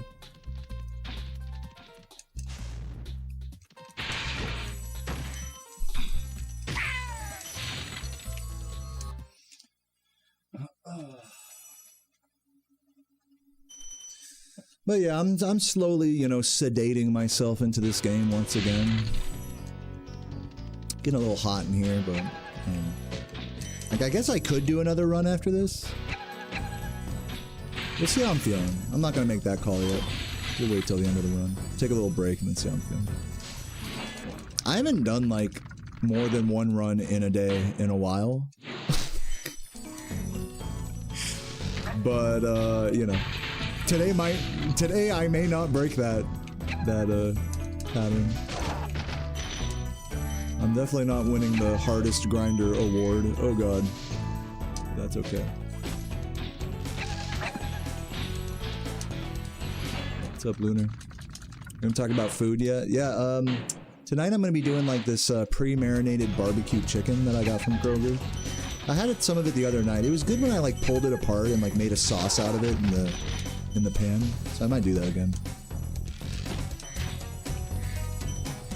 I also made a salmon and asparagus last night. Some leftover like Wawa food. But I got a big ass pork shoulder in the freezer right now. I'm gonna make some pulled pork at some point. Maybe like kind of like carnitas style, maybe, I don't know.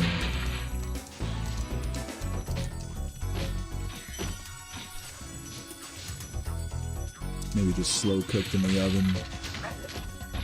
But yeah, I'm gonna make some banging tacos at some point.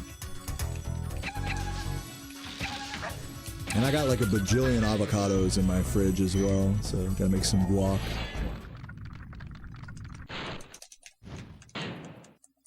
Had a pork steak night. Dude, they're cheap, man. Pork chops are like one of the cheapest foods you can like buy and cook yourself. And if you do them right, they're fucking really good.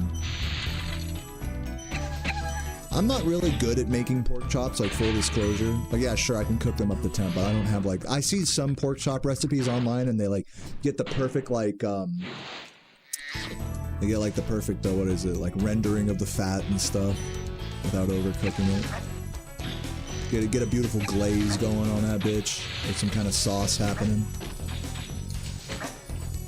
Love me a good, I don't know. I love all food, what can I say? I'm a fat fuck.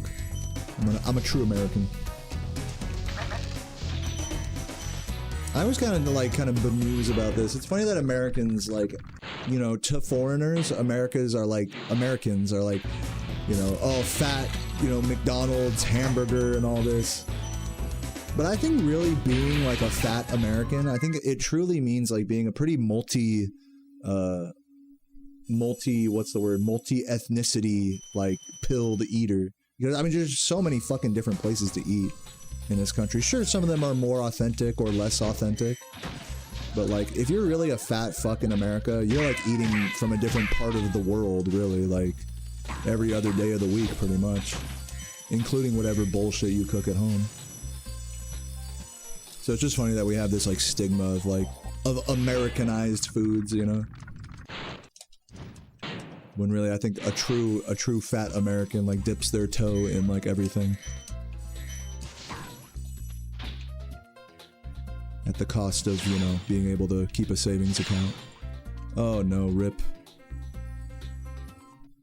Salmon would go hard. Yeah, I got this. I got no. Well, fuck. I had an okay salmon yesterday. Here, let's lock in here for this cannon. Can we do it? Please, dude. That.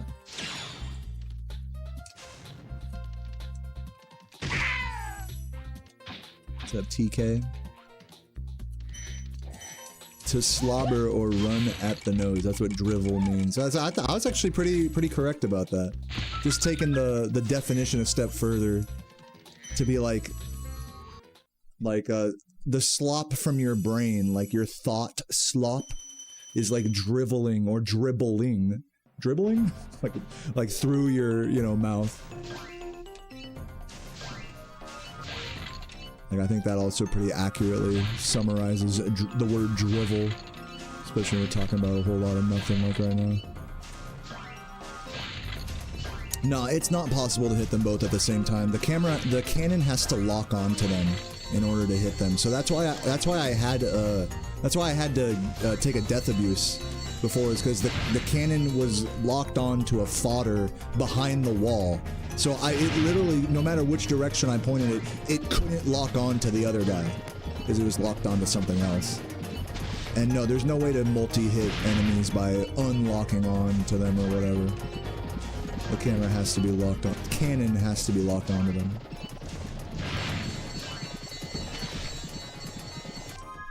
And annoyingly, there's no way to know whether the cannon's locked onto an enemy. Like, say you're off by a few inches, like, there's no way to know whether it locked on or not until you take the shot.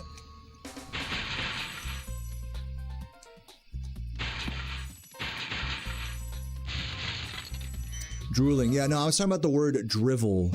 That, like drivel equals, like, thought drool. You know what I'm saying?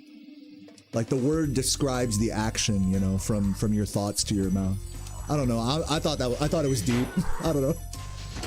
I'm 12 and this is deep. Don't worry about it.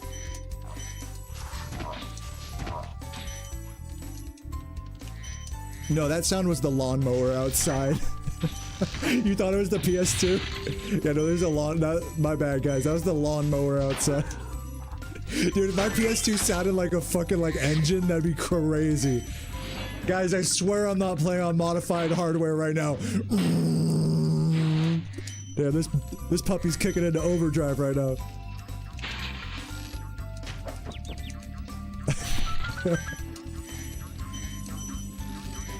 Slap that bitch into second gear.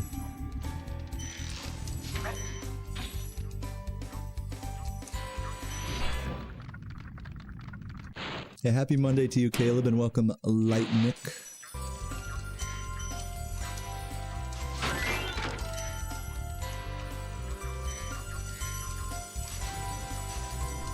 Dude, my PS2 did start making some, like, loud fan noises the other day. And, like, the game almost crashed nearly. So it is important to keep your PS2, like, properly cooled when you're doing, like, long sessions. Especially if you've done the thing, like, I know all of you guys have done, where you, like, leave it overnight because you don't have a memory card in. So you just, like, leave the PS2 on and just turn off the TV. I know you guys have done it. Don't lie to me. We all had the same childhood, don't worry.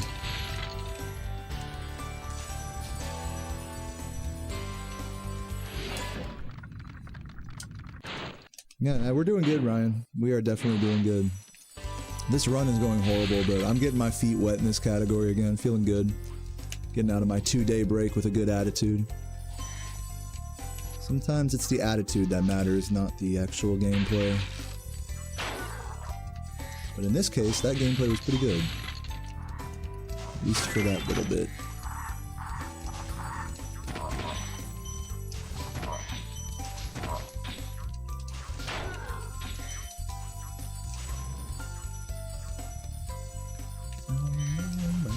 Oh man. Thank you, Ryan. Thanks for checking that out. And to everyone else who checked out the second channel, that True Ending Record. I gotta put, like, my summoning salt reaction on there.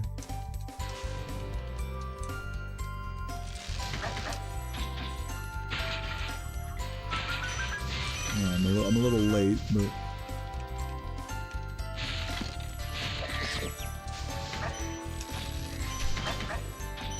I think that's the play for me, is, like, anytime I do any content stuff on stream, like, it makes sense to just post it on the second channel. That way it's, like, easier to look up later, and it's not just lost in a sea of VODs. Because I don't like recording something on stream and then reposting it again as, like, its own video on the same channel I streamed it on, you know? Always feels like redundant. Why bother doing a speedrun? Dude, great question. I'm not sure if you expected me to have a good answer to it, but that's all I got. Good question. Glad to catch my stream. Yeah, good to see you, Psycho. What's up, Joshin? Welcome, welcome.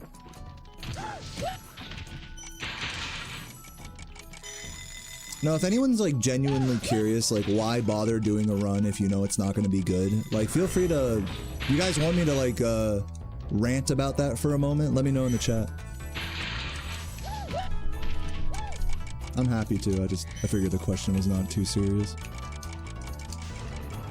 But if people want to hear my thoughts on that topic, I'm happy to oblige. While I'm in a ranty mood.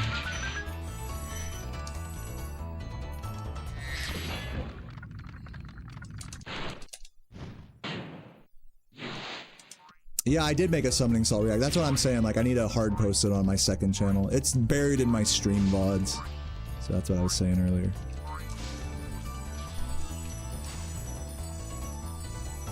I mean, it's true. I think Aloth kind of answered the question really eloquently. Like, it's like, why do anything, like, if it's not going to be perfect, you know? I know a lot of us probably, I'm sure a lot of you guys, I don't know about y'all, but I feel this way sometimes. It could be like, man, I want to do all these different hobbies and stuff, but I don't like sucking at them, you know? But enjoying sucking at them is like, that's the key to greatness, you know? That's the key to becoming good at them, right? So that's basically what I'm doing today, is I'm enjoying sucking, I'm enjoying playing the game for more than just being good at it. And there's like it's like a truly freeing experience to do that. Especially when you played this game as much as I have, you know, for someone like me, I'm constantly searching for reasons to play this game beyond just like, oh, I have to, you know? It's like, no, it's like I want to play this game. And part of that means having a relationship that isn't purely centered around getting good runs. And every day, and here's another kind of layer to it, is every day I'm not the same version of myself. Some days, like today, I'm really good at like just having a good attitude and just doing a shit run and being okay with it. Other days, especially when I'm playing better and getting better paces, those days are the hardest to actually have fun playing, believe it or not. So it's like, really, it's like the whole thinking is backwards. Like, why continue this run? You know, like, because it's fun. And then, like, why continue a good run when you're not having fun, you know, on the other side of that question. So, yeah, anyways, it's at the end of the day, it's just like, why do anything if you suck at it, right? Like, is it fun? Can you have fun sucking at something is the real question. And is there a self-growth process to that? Like, is there something you can get out of sucking at something? Say I was never good at this game ever again. Would it be worth continuing to play it? Or in your case, for whatever your hobby is, if you never did it well ever again, would you continue?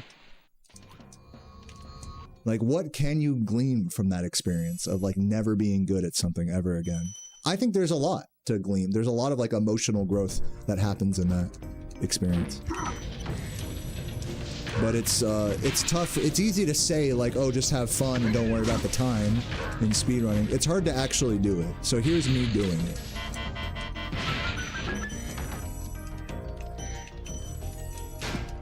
So yeah, that's my rant about that whole spiel. But yeah, believe me, tomorrow could like roll around and I'll be like right back to being pace pilled, trying to get that, you know, low sub 1110 artisans. Trying to only do world record pace, resetting the early game over and over.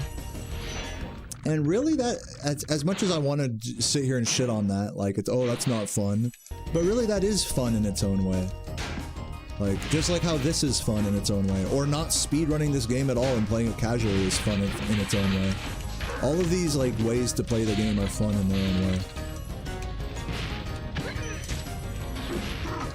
So yeah, TLDR, speedrunning isn't all about just playing fast all the time. Like playing at PB level all the time.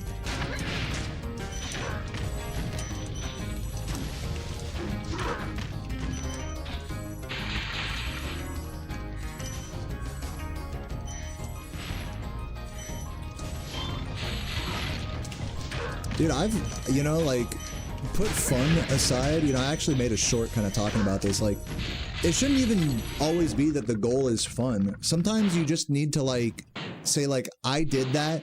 It was hard, and I actually didn't have fun, but I'm proud of myself for doing it anyways. You know, I've felt that way playing this game a lot. We're all like, you know, try super hard and have like a really disappointing like 121 or 122, and then after it's all, and I'm feeling like all sorts of like self-conscious after and self-critical, but I still try to say at the end of those runs like, well, you know what, I fucking showed up. So fuck you, God, you know, or whatever. And so there's something even to be said for not having fun.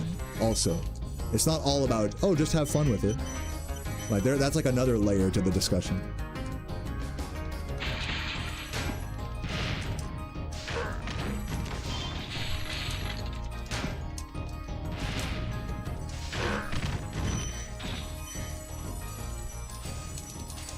What's up, Valita? Thank you for the good luck.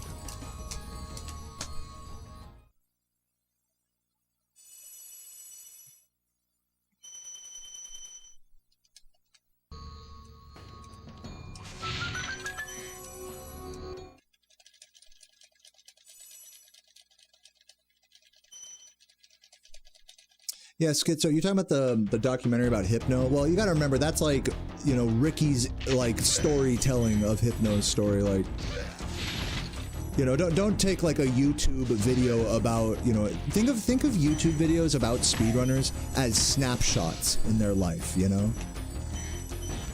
Because one thing about Hypno is he, like, in the spirit of what I'm talking about, he shows up every day, you know?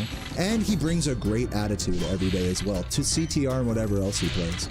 So maybe at one point, at that snapshot in that video, he was getting burned out by whatever the trick was, maybe like double tizzy, I think is what you're talking about, or TA skip. And at one point it was weighing really heavy on him, as tricks in this game have for me. But, you know, it's not meant to be like, oh, this snapshot is like, that's it, you know? It's like the learning experience is that you can overcome that and find a relationship to where you can be okay with something being total bullshit in a you can be okay with the game being a piece of fucking shit, basically, and not giving you, you know, what you might think you deserve or something like. And so that's what I'm saying, like, it's okay to not have fun sometimes with this shit. Like, today I'm having fun, I'm having a blast. Today is one of the easy days for me. But it's the days where I'm playing good, that those are the hard days, because those are the days where I'm most self-critical, most, you know, having the least amount of fun. If only I could just be so, like, easygoing as I am today. Oh, I missed that, Jen. As easygoing as I am today as when I'm playing good. I mean, that would just be ideal, but, you know, we're not robots like that. We get really emotionally attached to, like, when we do something better than we've ever done it before. So, yeah, like, you know, don't get to, my point with that whole response was like, don't get too centered on the snapshot of someone's life, of someone's relationship to a hobby that they do or job that they do every day.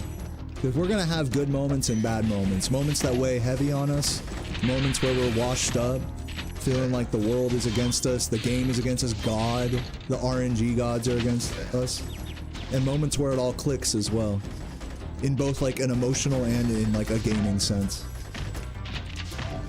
Like today, things are all just clicking in like an emotional sense for me. I started today in a, even though my gameplay is dog shit, like things are just clicking emotionally. I've really woken, if you go back to how I started the stream, if you like scroll back in the YouTube bot, I was like talking like this. I was just on a really low energy level. And now like, I feel like just ranting to you guys and playing is, regardless of the quality of the run, it's really perked me up, you know, and I just feel more happy now, you know? Like, how often can you say that on a bad run? Most speedrunners, like, it's hard to get there, you know? So, yeah, man, a lot of layers to the whole discussion about, like, why even continue a bad run? Why keep grinding something that makes you unhappy? I think, like, there's a reason for everything. You just gotta find it. You gotta be humble enough to look for it. Like inside yourself type of shit. Yeah, emotions are really complex. It's like on one end, it's like, oh, just do this, lol, just have fun. But then on the other end, it's like, maybe a lot of the pride and a lot of the beauty of this journey is from the moments where we're not having fun. So really, like, and you look at the whole totality of everything, emotional, physical, good or bad gameplay, world records are washed up. Like, it's all beautiful, man. It's all a beautiful journey. Even if it really feels tedious and fucking stupid and like a waste of, and truly it feels like a waste of time sometimes. Like, that's okay. That's like what, that's, believe it or not, that's what makes it so special. Oh, I probably shouldn't have gone in there with green sparks. I like didn't even think about that until I like got to nasty. Luckily I had an extra life to spare, so that's nice.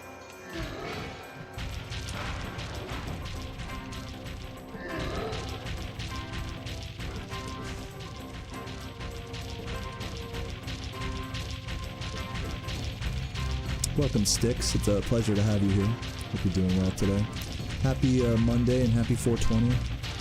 So yeah, so for you to get away from speedrunning and to talk more to you guys directly, like if your job or whatever hobby you're into is like making you feel lost, I think lost is a really good word to describe like the low points in a hobby. If you're feeling lost right now, you know, just know that this is like part of the journey, and that like what you're experiencing right now, if it's you're going through a low point, that's what makes it special, believe it or not. As much as that sounds like bullshit, it's genuinely true.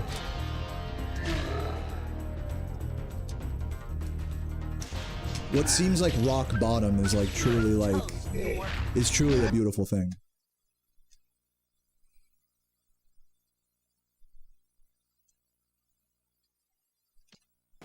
You know, all that shit about like, you know, can't have the highs without the lows and all that.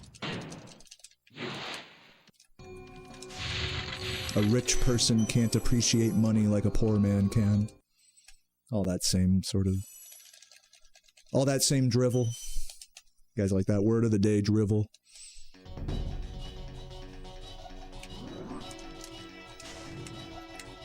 The squash flying Spyro, yeah, dude. Definitely not what we want on credit skip, but that's alright. We ended up getting it in the end. I'm glad to hear that, Von Goob. You're gonna be alright, man. I believe in you. I think we're all rooting for you. We're all rooting for each other here, that's for sure.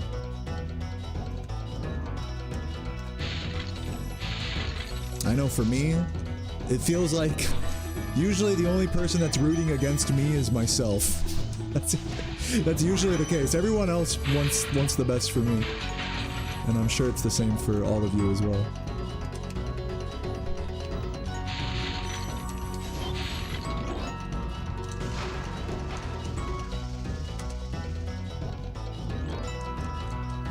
I am my greatest op. But today, there is no op. Today, I am at peace with myself.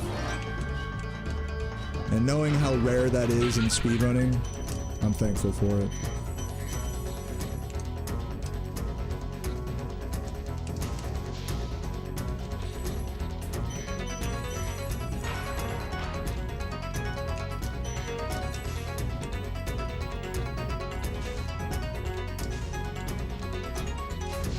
I mean, look, I'm not gonna pretend like this run's good or anything, okay? Let's not get too ahead of ourselves. Like, this run is still dog shit, alright? Let's not go huffing too much copium now.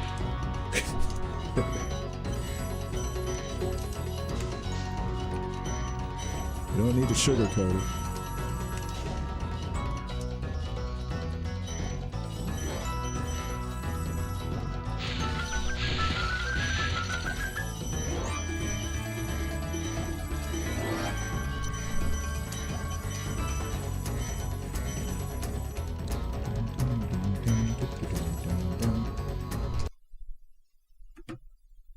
GG. How can you possibly be great if you constantly tell yourself you're not? Collected the dragon eggs, saved all the dragons, and recovered every bit of treasure in the Dragon Kingdom. How do I think it's okay. I think it's okay to be, dare I say it's okay to be overly self-critical. I think I've only really gotten as far as I have in this hobby by being such a op to myself. What's a minion? I know it sounds kind of crazy, but I think maybe this is, I think, a crucial difference and kind of more in line with what you're saying is, for as much of an op I am to myself, for as how self-critical I am, I'm still willing to, like, acknowledge when I've done good. Like, just today, like, on this run. Like, this run sucked, but I did good in the emotions department. Not a lot of speedrunners do that for themselves. It's kind of like such a black and white hobby when you're just going by the timer alone, that it's like, if I didn't have you guys here and I was just doing this offline, it'd be like, well, that run sucked, I'm gonna go do something else today, you know? There'd be less of an emotional, like, for me, less of an emotional reflection. Like, I consider the emotional reflection, like, just as important as the gameplay. And so even though I am highly self-critical a lot when I play this game, the fact that I wasn't today, like, it's just such a huge W. It's just such a huge W, like. So yeah, I feel good, feel chill. And also, like, I feel like I really perked up, you know, through this run. Again, not gameplay-wise, but just emotionally, like, sometimes you just gotta, like, bang your head against the speed run, you know, to like, feel alive, I guess. I feel the same, actually, you know what's funny is I feel the same way about skateboarding. You know, anyone here that skates or skateboards, you'll know that, like, you develop, like, a certain relationship to falling and, like, receiving blunt force trauma, you know, falling on the ground, slipping out, landing primo, twisting your legs and stuff. That, like, you learn to, like, enjoy falling. You develop, like, this relationship where you're, like, the more you're eating shit, like, the better it is, in a sense. Like, if, you know, the person that's the worst at skateboarding is the person that's afraid to fall.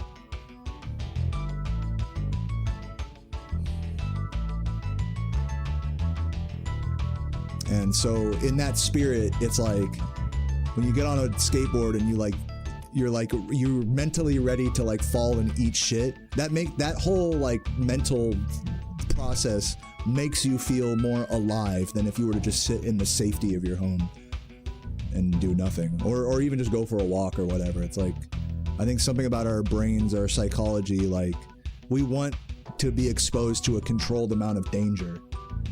And it's kind of an oxymoron, because danger is something you can't control. You can't know when you're gonna fall on a skateboard, always. But you know, when you embrace it, it makes you feel alive. And I think the same thing applied to this speedrun, is that, like, I kind of, like, was on a really low vibe today. I was just brain rotting on my phone, like, all morning. I'm not even kidding you. And I was just kind of like, I guess we'll do a run. I don't really know what my goal is here, but I'm just do a run. Like, I was lost, you know, kind of that feeling of being lost. And it's not that I have, like, a renewed sense of purpose or anything now, but I definitely feel more alive now than I did at the start of stream. In the very same way that getting on a skateboard and eating shit makes you feel alive. And in the same way that doom scrolling on your phone all day on your day off will make you feel lost and dead. It's like that's like the other direction of it, you know? But it's not to shit on anything, you know what I mean? Like, we all do it, you know? But yeah, you gotta have that, whatever it is in life, you know, whatever makes you feel alive, you have to, like, do it at some point. You can't have a day where you just avoid all danger. And I think in our world, like, I think we're conditioned to avoid danger. We're conditioned to avoid embarrassment. Like, me going live and doing a shitty run is, in a way, an embarrassment ritual, you know? Or going on a skateboard and falling, it's like an embarrassment ritual, or like a danger avoidance, you know? But I don't think we should teach children that. They taught me that my whole life, is to avoid danger. Avoid risk, or avoid danger. But, like, the most successful people, I think the happiest people, are the people that know when to take controlled risks, be it physical or in a career or in, you know, whatever, mental. Not saying I took very many risks today by doing this run, but who knows? The day isn't over yet. I might go out for a little skate now that you guys got me all talking about it. Who knows?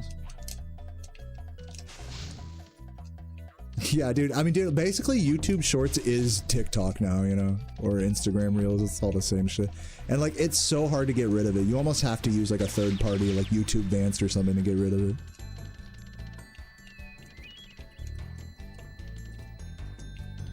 But yeah, embracing danger to feel alive, I think is like a very like core tenet for me when it comes to skateboarding.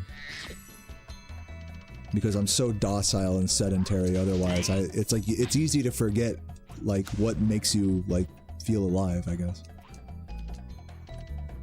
And speedrunning can definitely make me feel that way too. Like when I'm on a good run, like make no mistake, being on a good run is a physically demanding, like an adrenaline pumping, like sweat dripping experience. You know, it's not, it's dare I say, it's short of like an athletic feat to like get a good run of a speed game, especially one that's over an hour.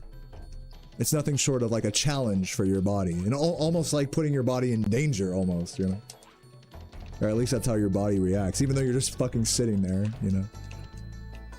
I mean, you guys aren't seeing all the fucking pressing and clicking and clacking. Sure, it's just fingers, but just because it isn't a holistic exercise of the body doesn't mean it doesn't have a similar like effect of like making you feel alive and in danger at times. That's really what it feels like when you're on like world record pace or PB pace. You feel like you're in constant danger of fucking up and trying to look past that, you know? It's the same thing. Yeah, the cortisol is real. Yeah, the Sopranos YouTube Shorts.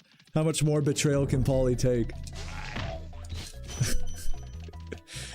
Dude, they wouldn't give him the fucking meatballs with gravy. I mean, this is a betrayal like nothing else. And then when Vito sucked that guy's dick. Oh my god, that was a personal attack on Paulie. Everyone knows this.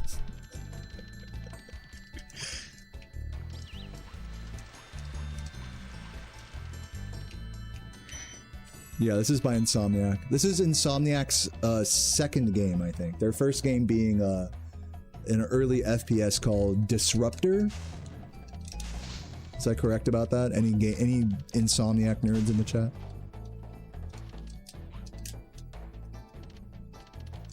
Of course, many of you know Insomniac later went on to make Ratchet & Clank and the Spider-Man PS4 game, amongst other things.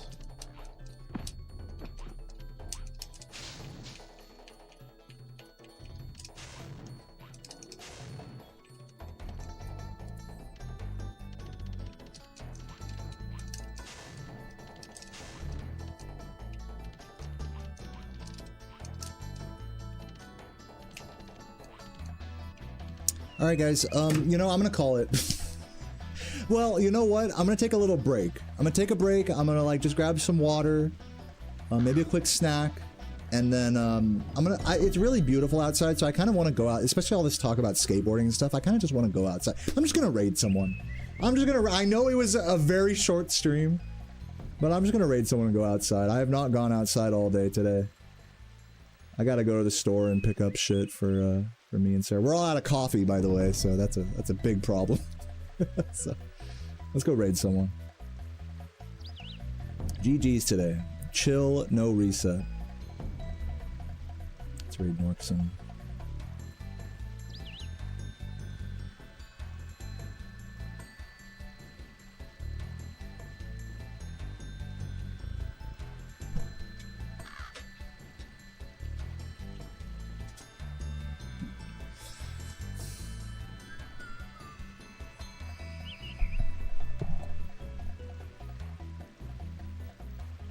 Drink some water here.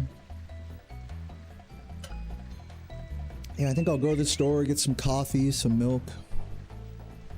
Maybe stop at the bar, have a beer. Maybe not, we'll see. But I think I'll go out on my skateboard today. Well, it's actually pretty cool out, despite it being sunny. So I'm gonna go for a little skate. You guys got me all skateboard pilled. But yeah, GG's on today's run. Very nice. Nice return. That was good. I feel like my feet, I keep saying I'm trying to get my feet wet in this game, you know? After taking a 2-day break. Which to me feels like an eternity. So yeah, I can safely say the feet are wet. Dare I say my entire balls and ass and everything are wet.